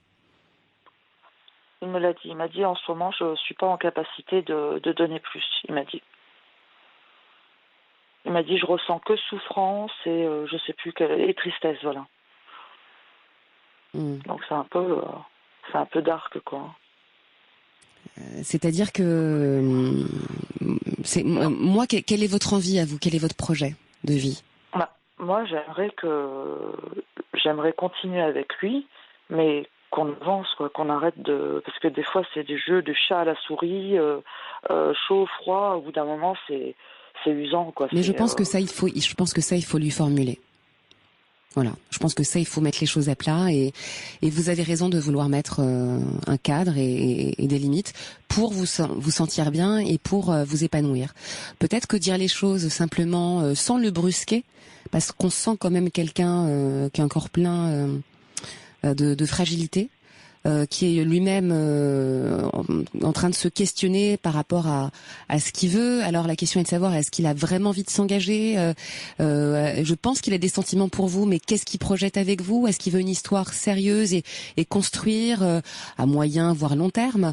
Est-ce que pour l'instant il préfère avancer pas à pas et voir comment la relation évolue? Je crois que c'est important que vous mettiez à un moment donné les choses à plat et mettiez des limites, Vétiver. Mais c'est toujours moi qui aborde les sujets, vous voyez. C'est toujours moi qui prend l'initiative de discuter. Parce que quand il y a une tension ou quelque chose, lui, il parle pas du tout. Et au bout d'un moment, j'ai l'impression d'être pas la chercheuse de conflit, mais celle qui discute tout le temps des problèmes, quoi. Et à force de discuter des problèmes, j'ai l'impression qu'on fait que ça, quoi, de discuter des problèmes. C'est-à-dire qu'un début de relation, je pense, devrait se passer de façon un peu plus sereine et apaisée au bout de 7 mois. Oui. Il y a des choses qui devraient sembler un peu évidentes aujourd'hui. Moi, je pense qu'il est très partagé parce qu'il vous parle souvent de son passé. Ça veut dire qu'il a vraiment été heurté et marqué par des histoires qui l'ont certainement profondément blessé. Et je pense paradoxalement qu'il semble avoir des sentiments aussi pour vous. Et il est dans un questionnement. Donc, je crois que c'est important aussi que comme vous le dites, chercher des histoires, c'est pas nécessairement ça. C'est pas brusquer les choses et les événements et pas le brusquer lui, mais peut-être lui exprimer les choses avec simplicité, avec émotion et surtout avec votre ressenti en disant là je suis blessée, ça me rend triste parce que je tiens à toi, parce que j'ai envie d'avancer avec toi, parce que je crois qu'on peut faire quelque chose à deux et qu'on peut faire de belles choses ensemble, mais que je ne me sens pas rassurée, que je ne me sens pas en sécurité pour le moment. Et il m'a déjà dit, je sais que je suis pas quelqu'un de rassurant, il me l'a déjà dit. Donc il en a conscience, hein, il le sait, quoi. Donc en me disant ça, c'est comme s'il me disait tu fais avec ou voilà, quoi.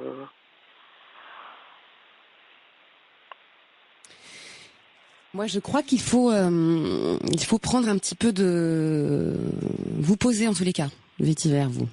Vous posez, parce que en 7 mois, il y a déjà eu plusieurs séparations. C'est ce que vous m'avez dit également. Ouais. Vous êtes partis 4 jours ensemble, 4 jours qui vous auraient normalement permis de vous découvrir et de vous appréhender, d'apprivoiser le quotidien tous les deux, qui ont contribué à marquer une distance entre vous. Ouais. Je crois qu'il faut vraiment vous centrer et vous poser la question de savoir si vous avez des sentiments. Je crois que je l'entends ça, mais est-ce que vous pensez que c'est cette personne-là qui va être en capacité de vous offrir ce à quoi vous attendez? Et je pense qu'il faut aussi lui parler, lui dire les choses comme je vous l'ai dit tout à l'heure. Dans l'apaisement, dans la sérénité. Ouais.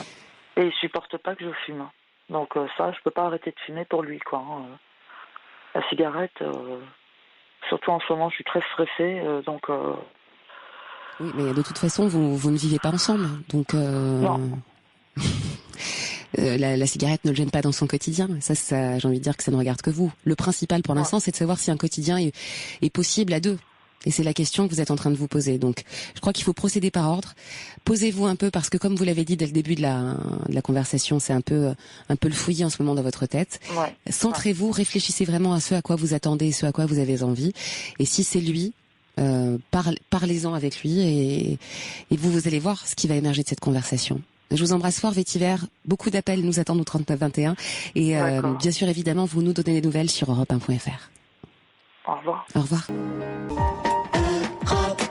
Nous sommes en direct jusqu'à 1h, c'est la libre antenne et on repart tout de suite au standard 3921 où nous attend Christiane. Bonsoir Christiane. Oui, bonsoir. Merci d'être avec nous. Oui, merci. Voilà. Oula, je vous sens émue un peu. Un petit peu, Oui. Ça me gêne un peu de parler à l'antenne. Alors sentez-vous bien, on est en confiance et prenez le temps qu'il vous faut. Je vous écoute. D'accord. Bon, alors moi je suis avec quelqu'un depuis 1 an et demi. Oui.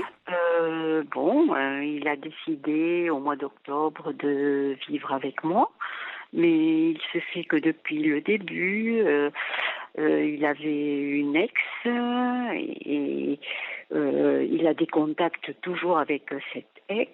Je m'en suis aperçue au bout de, on va dire, 4 mois. Elle lui envoie toujours des textos. Moi, ça m'a gênée. Et donc, à un moment, quand il me disait qu'il partait au village où il habitait, donc, ça ne me faisait pas plaisir. Et il m'a dit, j'ai dit oui, mais qu'est-ce que c'est ces textos que tu reçois de cette personne? Moi, ça me gêne vraiment. Qu'est-ce qui se passe? Alors, il m'a dit que je n'avais pas à craindre. Et que, voilà, quoi, qu'il tenait à moi et qu'il n'avait pas envie de me perdre.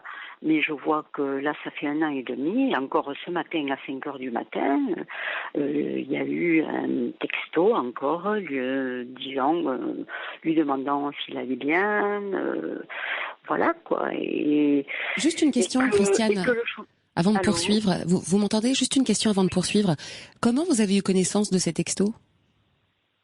Je suis allée voir dans le téléphone parce que je sentais qu'il y avait quelque chose qui n'allait pas et j'ai dit 2 fois aller voir et puis j'ai dit mais enfin qui est cette personne? Alors il m'a dit que c'était une ex et puis voilà. Alors après j'ai dit alors il lui fait des travaux et tout, il va avec elle mais soi-disant qu'il ne se passe rien. Alors moi j'ai du mal à le croire. Voilà. Et vous lui avez posé la question ouvertement? Vous lui avez dit, je suis tombée sur ces messages-là qui me déplaisent? Eh bien, pas vraiment, parce qu'il y a des fois où je l'efface et comme ça, il n'a pas le texto. Mais bon, je pense que c'est peine perdue. Je pense qu'ils arrivent à s'appeler. Voilà, quoi. Alors, je ne sais pas ce que je dois faire. Donc, vous anticipez finalement la réception des messages que cette personne pourrait lui envoyer, mais est-ce que de lui-même il vous a dit qu'il allait faire des travaux chez elle de temps en temps? Oui. Oui. Il vous en a parlé ouvertement. Il n'a pas caché la chose. Oui, mais la dernière fois, il m'a menti parce qu'il m'avait dit qu'il allait chez une autre personne et en fait, moi, comme j'ai le doute, j'ai pris ma voiture et je suis partie et justement j'ai j'ai pu avoir l'adresse et tout par une amie. Et donc, je suis arrivée devant la maison de cette personne-là. Et il y avait sa voiture. Il y est resté tout l'après-midi, jusqu'à 4h30, soi-disant qu'il faisait des travaux chez une autre personne, alors que Christiane, il était chez elle. Alors, on va s'arrêter là. Chez elle, dans cette maison, avec cette voiture qui vient de se garer, puisqu'il est l'heure des infos. Mais en revanche, je vous reprends tout de suite après et on va continuer à converser ensemble. D'accord ? À tout de suite, Christiane. Ça ne sera pas trop long.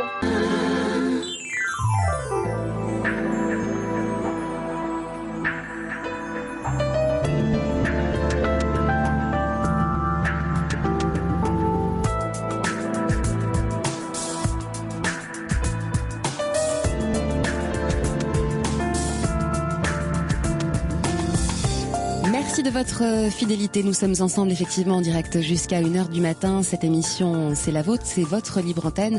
Merci de toutes vos réactions qui nous parviennent à la fois sur europe1.fr, également par SMS au 7 39 21. Vous envoyez le mot nuit. Je voudrais remercier Karim, Jérémy, Karine qui nous écrivent en souhaitant leurs bons vœux, en nous embrassant tous, en embrassant toute l'équipe, ce que je ferai dès que nous allons arrêter cette émission. J'irai faire un baiser à chacun, hein, donc à Paul, donc à Fifi Chartier, également à Messaouda, et je voudrais aussi envoyer un baiser à Mouna qui nous écrit depuis la Tunisie. C'est une fidèle de l'émission.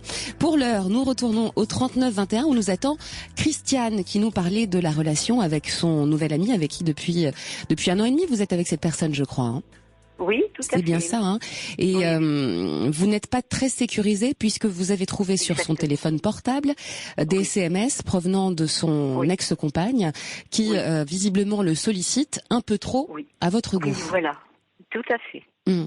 Est-ce que c'est quelque chose dont vous avez déjà parlé ouvertement ? C'est ce que je vous demandais assez rapidement avant le flash d'information. Est-ce que vous avez pu en parler ouvertement avec votre compagnon de ça ? Non, pas vraiment. J'ose pas parce que il n'aime pas qu'on l'embête. Il dit que voilà, où on fait confiance, ou sinon avec ses ex, ça a été comme ça. Quand on lui posait trop de questions, il les quittait. Voilà, il dit que du moment que il n'y a pas de confiance et qu'on se sent pas bien avec lui, c'est pas la peine. Il tourne les talons et il s'en va. Mais qu'est-ce qui a fait, Christiane, que vous-même vous ayez eu envie d'aller chercher sur son téléphone portable? Eh bien, parce que j'ai eu des doutes, qu'un ami m'a mis un petit peu en garde. Et puis après, sûrement, je tiens à lui et j'ai voulu. Quand j'entendais toujours les textos, il me disait toujours que c'était Orange, que voilà, toujours une excuse. Et en fait, un jour, j'ai ouvert avant que lui ne le fasse. Et je me suis aperçue que c'était pas et que c'était cette personne. Et chaque semaine, c'était des appels, des textos, et voilà quoi. Alors, s'il me ment, c'est que quand même, à mon avis, il y a quelque chose. Et il me dit que non, que je n'ai pas à craindre avec cette personne-là, qu'il n'avait pas envie de me perdre, qu'il tenait à moi. Encore ce matin, c'était 5h30 du matin, un texto qui est arrivé. Je me suis levée sans faire trop de bruit, j'ai regardé, voilà. Ce que j'ai fait, j'ai effacé sans plus. Mais bon, il était dans la chambre comme moi, donc ce texto, il a dû l'entendre. Et après, il n'a plus rien vu sur son téléphone. Donc, il a compris que j'avais regardé, quoi, voilà. Et bien sûr, dans la matinée, il a été distant, mais après, bien au contraire, on est parti faire des courses. Il m'a acheté un jean, un pull, voilà quoi. Il m'a dit, moi je suis bien avec toi et c'est tout. Mais bon, j'arrive pas à lui en parler vraiment quoi. Mais est-ce que lui, justement, puisque là, évidemment, je comprends que vous n'arriviez pas à lui en parler vraiment, puisque vous avez découvert ces messages, puisque vous êtes parti regarder dans son téléphone portable, sans le lui dire. Oui, tout à fait, oui. Donc c'est un peu délicat pour vous, effectivement, d'en parler après. En revanche, vous m'avez confié tout à l'heure qu'il vous avait parlé de cette personne-là, en l'occurrence de son ex, qu'il vous avait expliqué qu'il était toujours en contact avec elle et qu'il lui arrivait parfois d'aller la dépanner pour des travaux. Il vous l'a dit ouvertement, exactement. ça. tout à fait, oui. Et vous ne vous êtes pas dit à ce moment-là, s'il m'en parle ouvertement, c'est parce que justement il tient à moi et quand on est dans une relation de confiance et que je suis bien avec Christiane, que j'ai l'honnêteté de lui dire que je vais dépanner cette ex-compagne pour des travaux, dans un cadre très particulier qui reste des travaux et qu'il n'y a pas forcément plus à dire de ça? Ben oui, mais pourquoi elle continue après les travaux? Je ne sais pas. Chaque semaine, il y a des appels, des textos. Je peux pas le comprendre.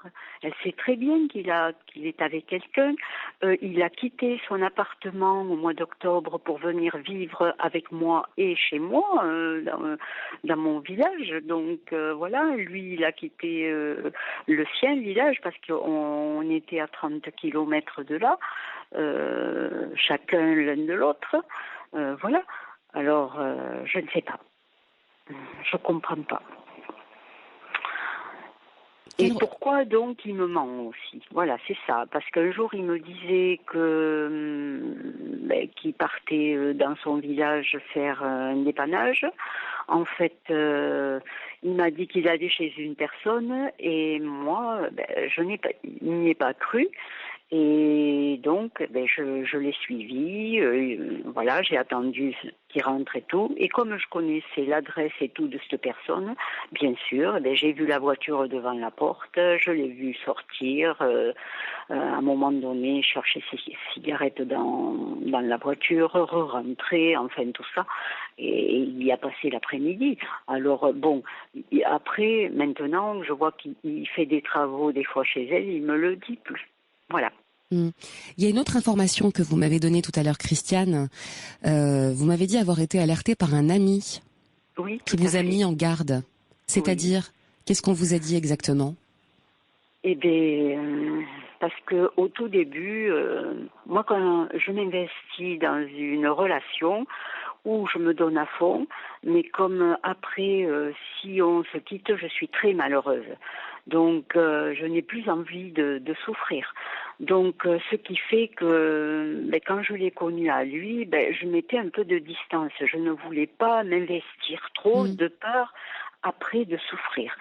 Alors, il a dit à cet ami, je ne sais pas si ça va durer parce que je la sens pas très amoureuse, alors que justement c'est l'inverse, mais voilà, je voulais pas trop le montrer.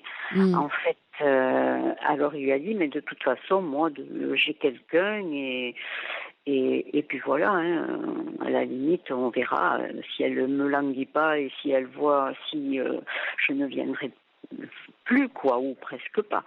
Alors bon, après, quand on m'a dit ça, j'ai essayé vraiment d'aller vers lui et puis voilà, quoi. Mais c'est vrai que je tiens à lui, honnêtement, ça me ferait mal. Oui, ça s'entend. Ça s'entend d'ailleurs. Oui, j'ai pas envie parce que maintenant, comme ce matin, qu'il y a eu le texte. Ah, malheureusement, nous avons été coupés avec Christiane.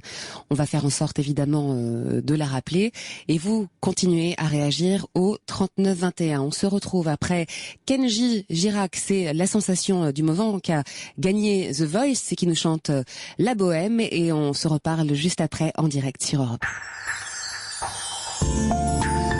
Julia Martin sur Europe 1, 3921. 34 centimes la minute.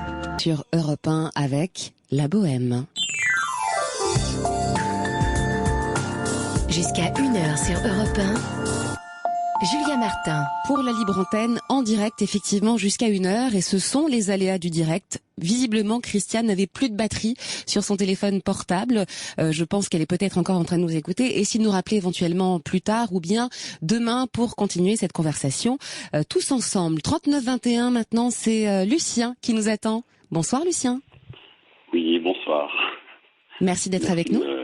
Merci de me recevoir sur votre antenne. Avec plaisir. Voilà, je vous avoue que je suis un peu gêné. Oui, mais c'est tout à fait normal. C'est pas une démarche qui est dans mes habitudes. Oui. D'appeler, voilà, comme ça, et surtout devant des écoutez, on va milliers d'auditeurs, mais c'est pas un souci. Écoutez, je vais me faire un plaisir surtout de vous écouter et si on le peut, vous conseiller et vous aider pour aller mieux parce que visiblement vous n'êtes pas très bien en ce moment, je crois. On peut dire ça. Ouais. Qu'est-ce qui se passe? relation avec une jeune fille, je dirais, qui me perturbe beaucoup. Oui. Voilà, alors bon, je suis pas quelqu'un de négatif dans la vie ou de compliqué. Oui. Enfin, je l'étais pas, on va dire. Mm-hmm. Quand je rencontrais des problèmes banals de la vie, des gens à éviter ou des situations ou des coups de déprime, c'était pas un souci, tout repart, j'arrivais toujours à éviter et à rester positif et avoir du recul. Je suis quelqu'un qui a beaucoup de recul sur les choses. Mm-hmm.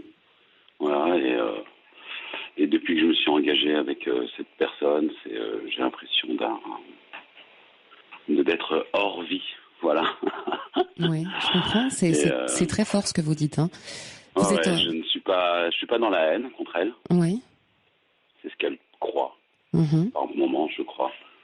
Je suis pas dans la haine. Elle a même pas compris que j'ai dépassé même le stade des émotions. Oui. Voilà, puisque c'est vraiment une histoire hallucinante. Vous êtes ensemble depuis combien de temps ? 2 ans, on peut compter 3 ans peut-être. 3 ans. Voilà. On s'est fréquentés pendant 1 an en étant amis entre guillemets. Mm-hmm. Voilà, c'était une personne avec qui je ne voulais pas me caser, comme on dit. Oui. Voilà, je la trouvais sympathique, pleine d'énergie. Mm-hmm. J'aimais bien son côté. Enfin, voilà, elle était assez battante, quoi. Oui. Mais à côté de ça, elle était très déprimée. Voilà, elle pleurait beaucoup. Voilà, et puis les conversations qu'on avait, je voyais son point de vue sur la vie, ses expériences passées, ce que ça lui a apporté. Mm-hmm. Je me suis dit non, Charlie, c'est beaucoup trop compliqué là, tu peux pas, quoi. Mm-hmm. C'est pas possible, faut pas céder. Voilà, une aventure, ça m'intéressait pas. Mm-hmm. Et puis j'avais beaucoup de respect pour elle. Oui. Et surtout qu'elle avait connu que ça, quoi. Donc je voulais pas faire partie dans sa vie de ça, quoi. Non. Connu je voulais lui montrer autre chose. Que ça, quand vous dites ça, c'est-à-dire ? De ses aventures. Que des aventures ? Oui. Je voulais pas avoir qu'une aventure avec elle. Je voulais pas faire partie de ce qu'il n'a pas construit, on va dire, quoi. Voilà. Mm-hmm. Mm-hmm. Et donc voilà, quand je l'ai connue, ça faisait à peu près 2 ans qu'elle était seule. Oui. Voilà. Et puis un jour, j'ai cédé, l'amour a été plus fort, voilà. Mm-hmm. Et depuis, c'est l'enfer. Depuis, c'est l'enfer ? C'est l'enfer. Oui, c'est l'enfer. Pourquoi ? Oui, véritablement. Parce qu'elle est invivable. Elle est invivable, elle ne me laisse pas vivre. Elle est possessive. Oui. Elle n'est pas dans l'amour, je pense. Je suis pas en train de la critiquer. Hein. Mm-hmm. Elle n'est pas dans l'amour d'une personne, mais le besoin. Mm-hmm. Et voilà. Et en fait, ce qu'elle veut, c'est obtenir des choses. Mm-hmm. Et à travers moi. Et si j'arrive pas à lui faire obtenir ces choses maintenant, immédiatement, c'est une catastrophe. C'est une bombe atomique. Voilà. Et elle ne prend absolument pas compte de mon état, quoi. Mm-hmm. Mon état n'existe pas. Je dois être tout le temps prêt, tout le temps là. Et elle se rend pas compte de ma fatigue psychologique. Mm-hmm. Et de ma compassion. C'est pas de la prétention, hein. De ma compassion. Parce que je la vois souffrir. Mm-hmm.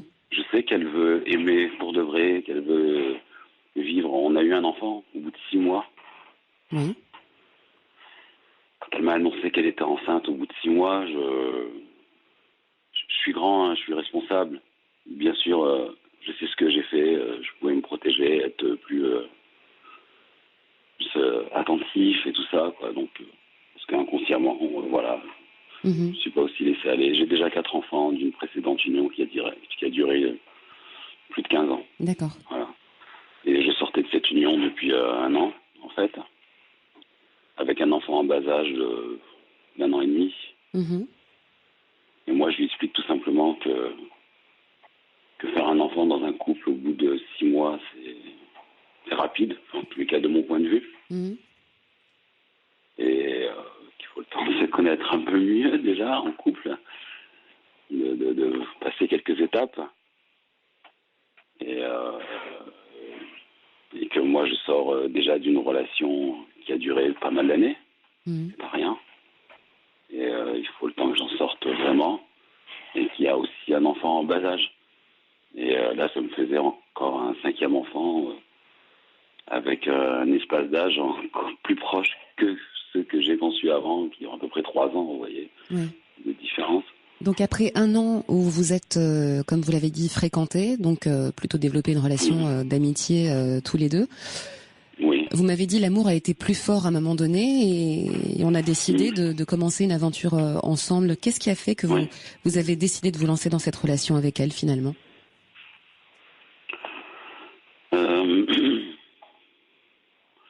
J'ai envie de vous dire, ça peut paraître, cruel ou j'ai envie de dire la faiblesse. J'ai cédé aux émotions, aux sentiments, à la passion. Et voilà quoi. Elle vous disait qu'elle était amoureuse, très amoureuse de vous ? Qu'elle tenait à vous, absolument ? Qu'elle voulait construire quelque chose avec vous ? Oui.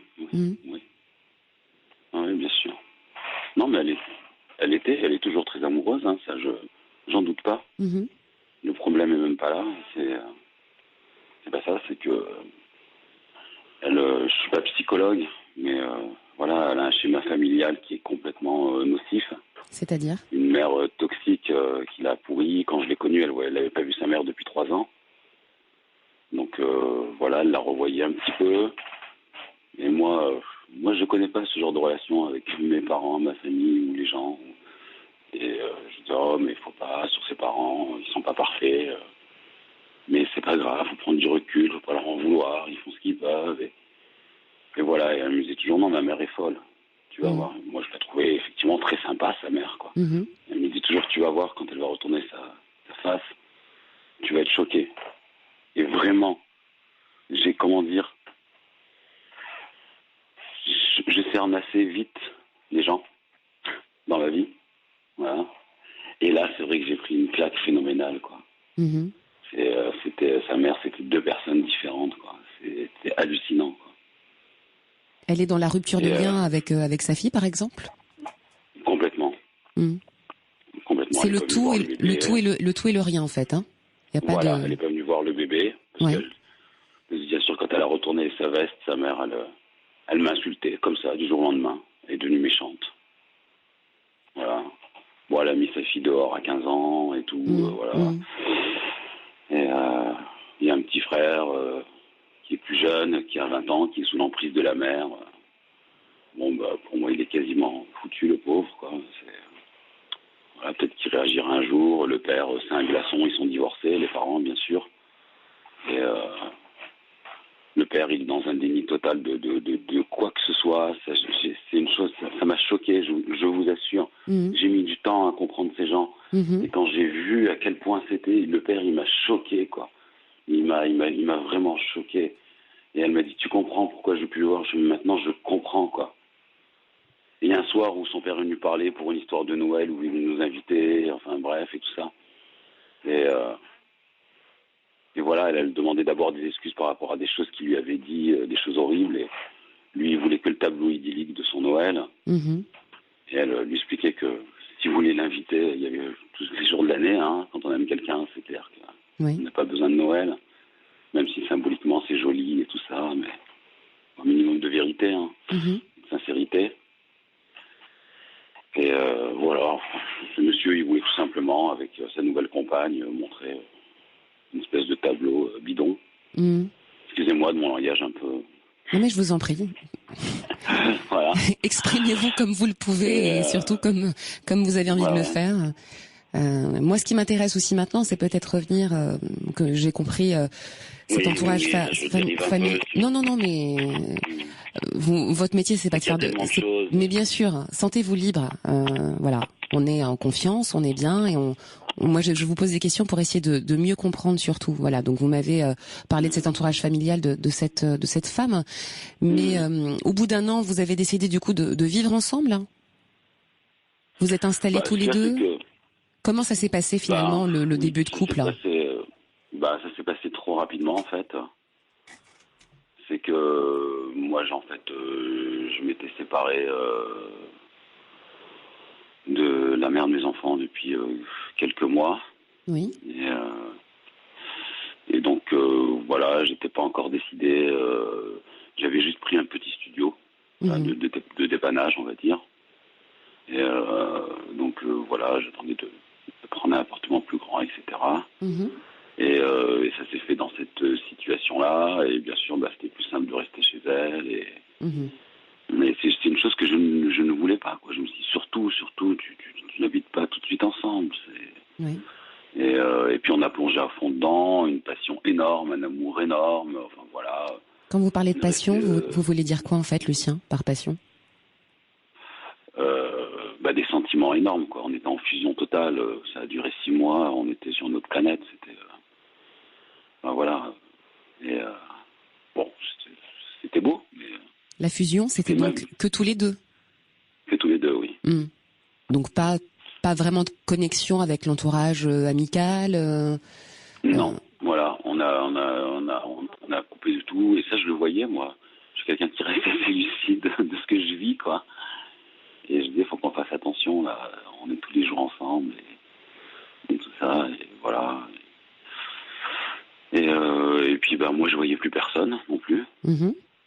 Voilà. Je suis pas quelqu'un qui voit personne, je suis quelqu'un qui connaît beaucoup de gens dans ma ville. Oui.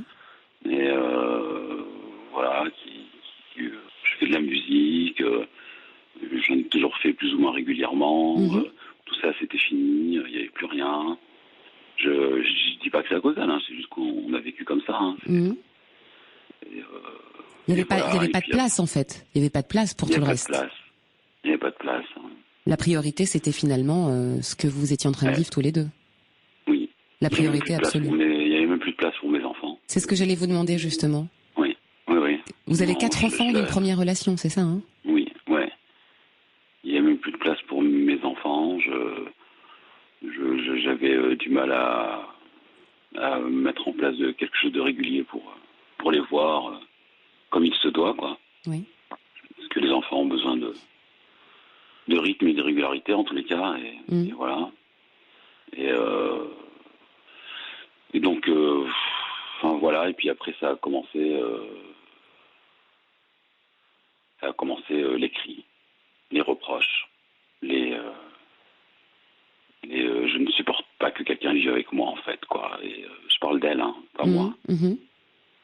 Et là, moi, c'était nerveusement, ça commençait à me bouffer, parce que comme sa mère, un revirement de situation total, une autre personne, et j'étais quasiment choqué.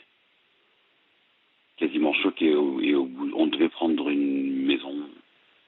Si elle entend, elle va se reconnaître, mais elle n'écoute pas souvent la radio.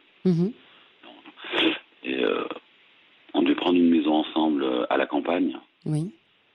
Et voyant notre tension monter, je ne savais plus quoi faire. C'était une horreur tous les jours. Je ne pouvais pas faire un pas, même pas m'endormir 10 minutes pour faire une sieste. Elle trouve une excuse, un truc, ce qu'elle veut. N'importe quoi, je suis toujours sollicité, il faut que je sois là. Toujours là, quoi. Et je voyais ça monter, je me dis, mais il faut que tu te calmes. Et en plus, c'est pour dire des banalités, des désirs de la journée banals. Je me dis, mais ça, tu peux me le formuler normalement. T'es pas obligé de me le demander en criant ou de me le reprocher, quoi. Et voilà, enfin, me traiter de tout et tout ce qu'on veut, quoi. Et moi, en fait, j'étais dans une espèce de déni aussi, parce que c'était un choc pour moi. Je venais de quitter ma famille, et auquel je tenais beaucoup. Et c'est la première fois que vous étiez confronté à de telles réactions? Excusez-moi, Oui. j'ai fait une grosse bêtise. Cette fille, elle y est pour rien. On est responsable de ce qu'on fait dans la vie, quoi, mais c'est qu'elle elle arrête pas. Elle arrête pas. Ça prend des proportions complètement hallucinantes. J'en parle autour de moi, pas trop, parce que je dirais, comme j'étais auparavant, Je sais très bien que les gens nocifs et trop dépressifs ou quoi que ce soit, moi-même, je disais, bon, bah ça va, faut arrêter de pleurer dans la vie, faut se bouger le cul et ça suffit, tu sais ce que t'as à faire, t'as qu'à le mettre en place et puis c'est tout, quoi. Et j'avançais, quoi. Et c'est pas que j'aimais pas trop, j'ai pas du mépris, mais je m'attardais pas avec les gens qui avançaient pas, mais je suis quelqu'un qui aime aussi aider, quoi. Mais si on veut être aidé aussi, quoi. Mais cette violence et cette violence, cette colère qu'elle a exprimée dans votre quotidien, qu'elle vous exprimait à vous, cette agressivité, est-ce que c'est quelque chose que vous aviez perçu avant chez elle? Pas du tout. Qu'est-ce qui a fait que du jour au lendemain, finalement, elle se comporte de la sorte avec vous? Est-ce qu'il y a un événement particulier? Est-ce qu'il y a une date particulière? Est-ce que vous avez ressenti dans votre couple qu'il y a eu un avant et un après? Est-ce que vous arrivez à dater à peu près de quand ça remonte? Ça a commencé avec quand la passion et la fusion a commencé à redescendre. Mmh. Et que du coup, je commence à prendre tout simplement mes marques d'avant, quoi. Je suis quelqu'un qui a des petites habitudes. J'aime bien aller faire un tour en fin de journée, par exemple. Mmh. Surtout si je suis pas sorti de la journée. C'est des moments de la journée que j'aime bien. Voilà, j'en ai toujours parlé. Mais je cherche rien de spécial. Je vais voir personne. Si je croise un copain, bah c'est bien. Je bois un café. Mais après, je rentre chez moi. Si je croise personne, c'est pas grave. Je regarde les vitrines, je marche. J'aime réfléchir, marcher. Je prends l'air et je rentre et tout va bien. Et je veux pas faire ce tour parce que je vais mal, au contraire, quoi. Voilà, et ça a commencé par des petites choses comme ça, quoi. Que je prends du temps pour moi, quoi, tout simplement. De la musique aussi, je pouvais pas en faire. Je ne peux pas en faire. Elle comprend pas que 20 minutes, une demi-heure où je ne parle plus, je joue. C'est tout, quoi. Non, c'est pas possible. Qu'est-ce qu'elle vous dit à ce moment-là? Pourquoi c'est non? Mais elle dit pas non. Elle dit jamais non. Elle vous trouve des motifs, des choses à faire, des priorités en fait. Des priorités. Et après, dans les engueulades, tout revient au matériel. C'est-à-dire? Il y a ça, t'as pas fait ceci, il y a besoin de cela et tout. Parce que moi, après, je commençais à partir, à quitter le champ de bataille, quoi. Mmh. Et je partais. Elle me mettait même dehors. Et je partais, après elle me rappelait, tu m'abandonnes. Je me dis, mais c'est quoi ce truc? Mais tu viens de me mettre dehors. Oui, mais là tu m'abandonnes, tu me laisses toute seule, et il y a le ménage, il y a ceci, et il y a cela. Et alors, elle a beaucoup de mal face au quotidien. Je n'ai jamais pu l'aider. Elle se plaint que je ne l'aide pas, mais dès que je fais un pas, ça ne va pas comment je fais. C'est un truc hallucinant. Ça ne va pas. Et je me retrouve dans une situation complètement, grotesque, complètement hallucinante. Je lui dis, mais je fais quoi? Tu veux que je fasse quoi? Je suis là, je suis devant toi. Tu veux quoi? Je lui dis, tu veux quoi? Exprime-toi, dis-le. Parce que là, je ne comprends pas, quoi. Et qu'est-ce qu'elle vous répond? Moi, alors, son grand truc, c'est je veux une vie normale. Voilà, une vie normale. Mais moi, je crois que la vie qu'elle veut, c'est comme elle la voit elle, et je pense pas que ce soit bien normal, quoi. Vous travaillez, Lucien? Je travaille plus. Depuis quand? Je travaille plus. Depuis 2 ans. Enfin, ouais, 1 an et demi. Depuis finalement le début de la relation, quasiment, là. Oui, je travaille. Je suis quelqu'un qui... Je vais pas donner de détails, parce qu'on me connaît beaucoup dans la ville. En tout cas, ce que j'entends de ce que vous... travailleur indépendant, c'est pas un souci, ça. Ce que j'entends de ce que vous me racontez en tous les cas, c'est que vous aviez un bon relationnel, vous aviez des activités, des loisirs, notamment comme la musique. Vous aviez un entourage familial, vous aviez une activité visiblement qui vous plaisait. Oui. Et qu'est-ce que vous avez aujourd'hui? Rien. Enfin, pas rien. J'ai mes enfants, bien sûr, et ma santé, mais absolument rien.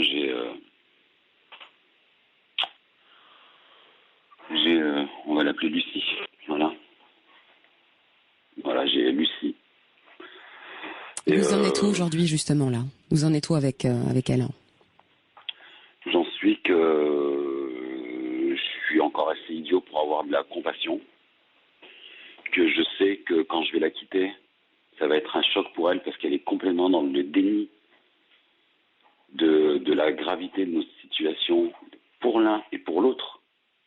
Que ça vienne d'elle ou de moi, vous voyez ce que je veux dire? Mais à un moment, il faut prendre du recul, il faut dire, faut arrêter.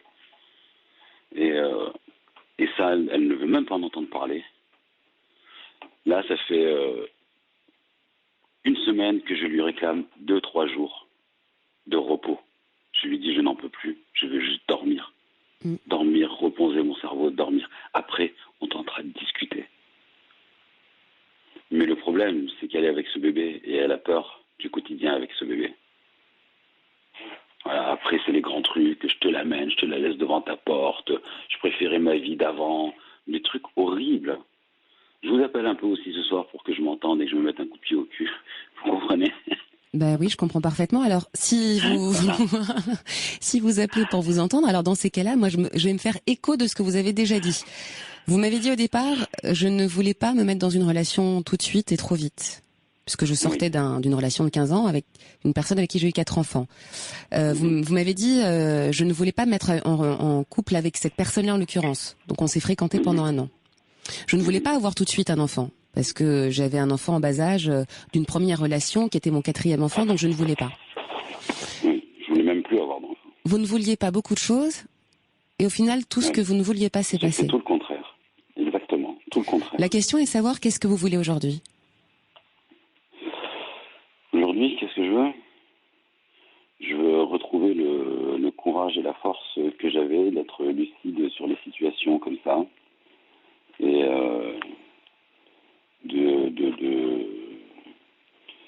parce qu'en fait j'anticipe un peu sa réaction dans le futur. Parlez bien devant votre combiné, Lucien, j'ai l'impression que vous mettez la main devant. Oui, pardon. Oui. Et qu'est-ce que je veux aujourd'hui? Que tout ça s'arrête, que je trouve la force de quitter cette relation. Je n'y arrive pas. Ça paraît complètement hallucinant, je n'y arrive pas. Je le sais, il le faut. Vous n'y arrivez pas parce qu'il y a une dépendance. Exactement. Cette personne est en dépendance affective. Vous me parliez de fusion, c'est-à-dire que pendant 6 mois, vous avez vécu cette espèce de bulle qui a fait que vous avez eu l'impression d'être unique, particulier, en dehors du temps. C'est un état qu'on peut qualifier peut-être au départ d'un état de grâce. Mais au final, vous avez réalisé petit à petit que cet état-là vous ne convenait pas en réalité, puisque cet état-là faisait que, du coup, vous vous retrouvez un état de grâce hors du temps, mais là vous m'avez parlé d'être hors la vie. Plus de relations aux autres. Plus de possibilité d'avoir du temps pour soi. Pas de possibilité non plus de faire ce qu'on veut, ce qu'on aime dans la journée. Avoir des comptes à rendre à quelqu'un. Et vous m'avez surtout employé un mot depuis le début qui n'a eu de cesse de revenir, c'est la compassion. Est-ce qu'on reste avec quelqu'un par compassion? Non. Vous voyez, moi je ne vous dis pas ce que vous avez à faire. Hein. Oui, je ne détiens pas la vérité absolue et je ne me permettrai pas de le faire parce que c'est une sacrée responsabilité. En revanche, bien sûr, merci. Je ne fais qu'appuyer sur ce que vous m'avez dit. C'est ce que je dis. Oui, vous avez raison. Et tout à fait, bien sûr qu'on reste pas quelqu'un par compassion. Mais j'ai, une personnalité qui fait que, voilà, j'ai beaucoup de compassion et une espèce d'engagement fidèle. Où, voilà, je savais qu'elle était en détresse et. Mais vous n'êtes pas son thérapeute, vous n'êtes pas sa béquille, vous n'êtes pas sa maman et vous n'êtes pas son papa, Lucien. Vous êtes son compagnon et là vous êtes en train de vous oublier. Vous voyez ce que je veux dire? Vous en êtes arrivé à un stade où vous demandez presque l'autorisation pour aller boire un café ou faire un tour d'un quart d'heure en fin de journée. Mais c'est ça, oui. Vous avez aussi 4 enfants d'une autre union et je pense qu'il est important à un moment donné de faire le point avec vous-même pour arriver à vous poser et prendre la meilleure des décisions qui vous concernent. Mais je vous sens très fatigué. Et je crois que c'est important. Fatigué, ouais. Je crois que c'est important de vous le dire. Je sens qu'il y a une fatigue psychologique.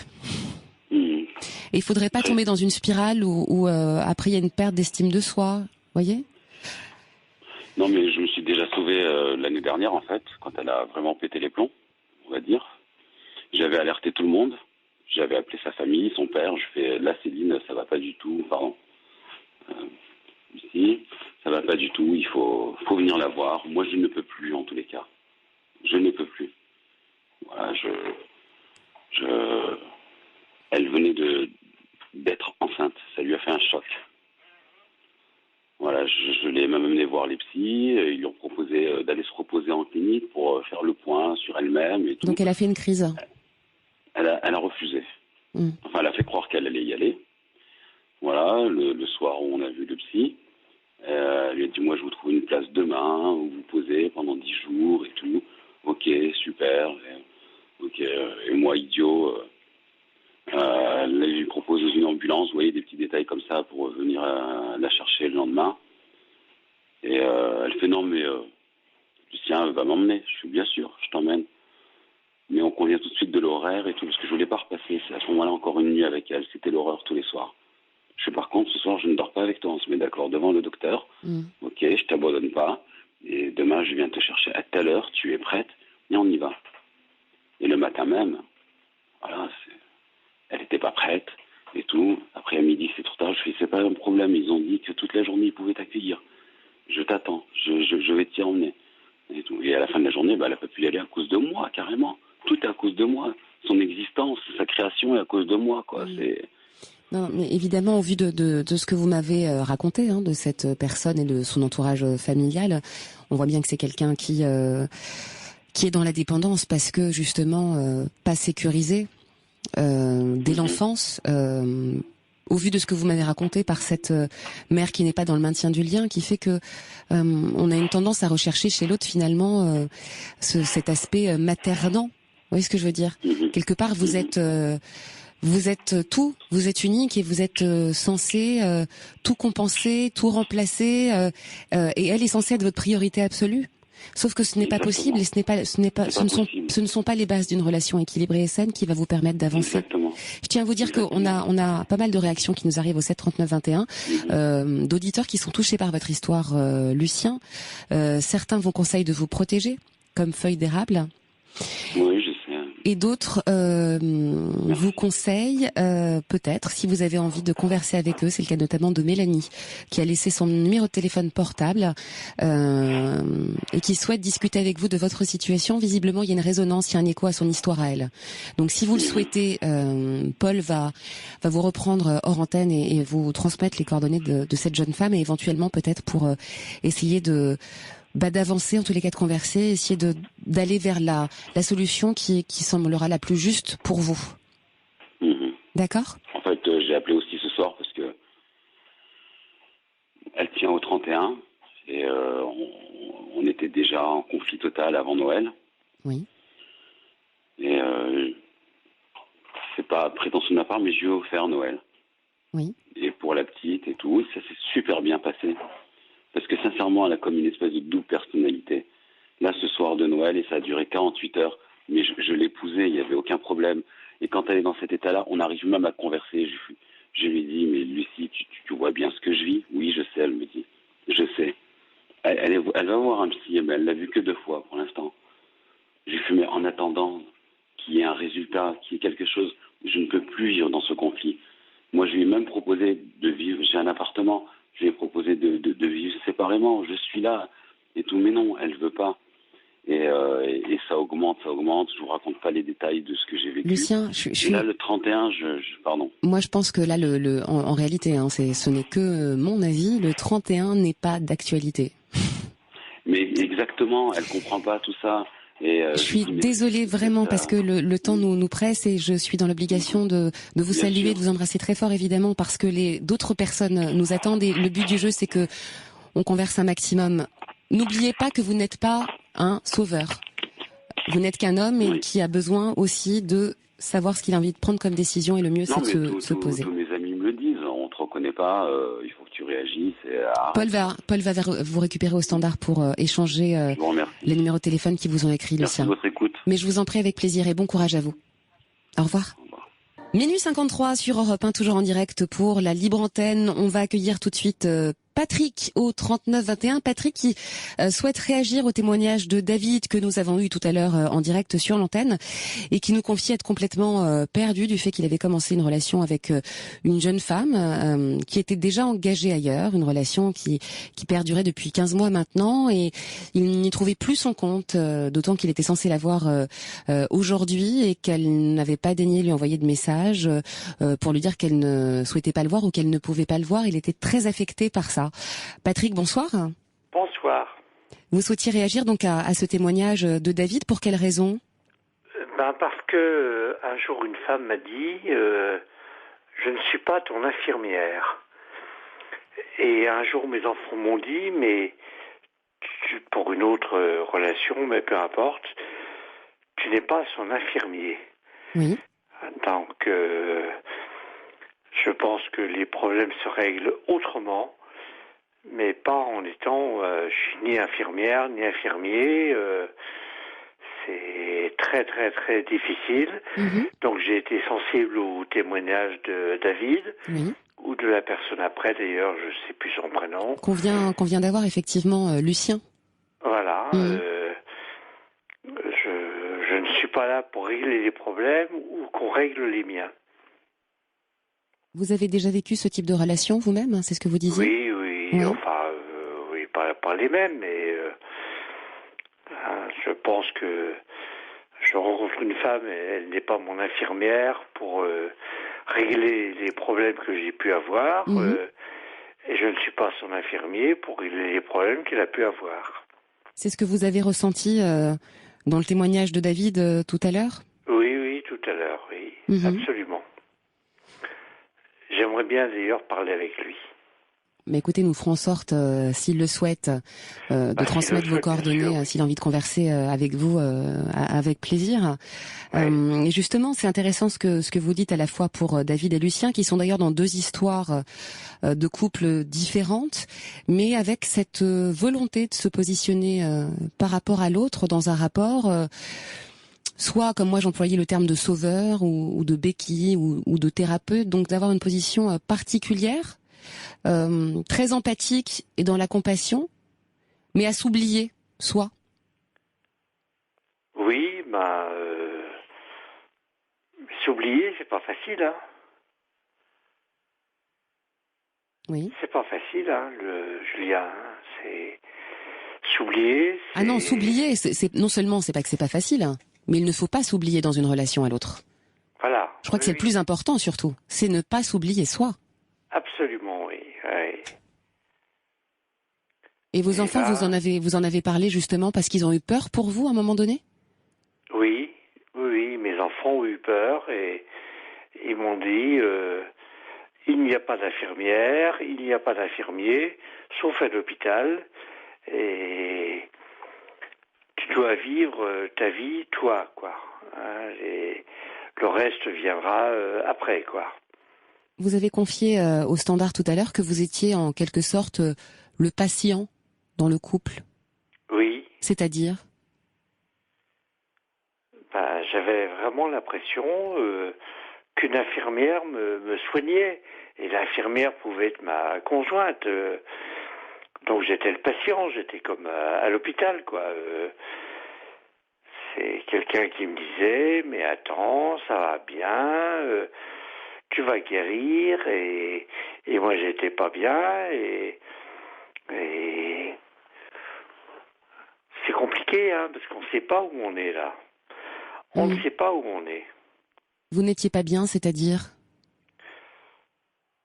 Oh, j'ai eu des problèmes d'alcool, c'est tout, quoi. Je veux dire, pas d'autres, mais j'avais l'impression que la femme qui venait me voir, qui m'aimait, c'était mon infirmière. Mais elle disait, je ne suis pas ton infirmière. Je suis là pour t'aimer, pas pour te soigner, je ne sais pas. Oui. Mais c'était dur, hein. Bien sûr. Mais cette phrase, visiblement, a une résonance particulière en vous, et je pense aussi, évidemment, au soutien de vos enfants à ce moment-là, puisque vous avez parlé d'alcoolisme. Et Oui, mes enfants ont été très présents. Ils ont compris que c'était une maladie et pas un vice, quoi. Voilà. C'était un médicament, c'est tout. Et vous vous en êtes sorti aujourd'hui? Oui. Oui, mais je suis, comme tous ces gens-là, je suis toujours dépendant et en danger, quoi. Je veux dire, voilà. Oui, donc vigilant par rapport à ça. Ah ben, je bois un verre, j'arrête de... Enfin, maintenant, c'est plus le cas, mais j'arrête de boire un verre quand j'ai fini la bouteille, quoi. Je vous remercie d'autant plus, Patrick, de ce témoignage ce soir sur l'antenne d'Europe 1. Je vous remercie de votre bienveillance. Merci de cet éclairage que vous avez apporté à la fois à David et à Lucien avec qui nous parlions tout à l'heure. Je vous embrasse. Je vous embrasse tous, d'ailleurs, car il est quasiment l'heure de se quitter. Avant, j'envoie également un baiser à Fifi Chartier, à Paul, dont je ne connais pas le nom, je le répète demain, et Messaouda. 1h sur Europe 1. Les infos, c'est avec vous, Loïc Laurie. Bonsoir. Et bonsoir Julia, bonsoir à tous.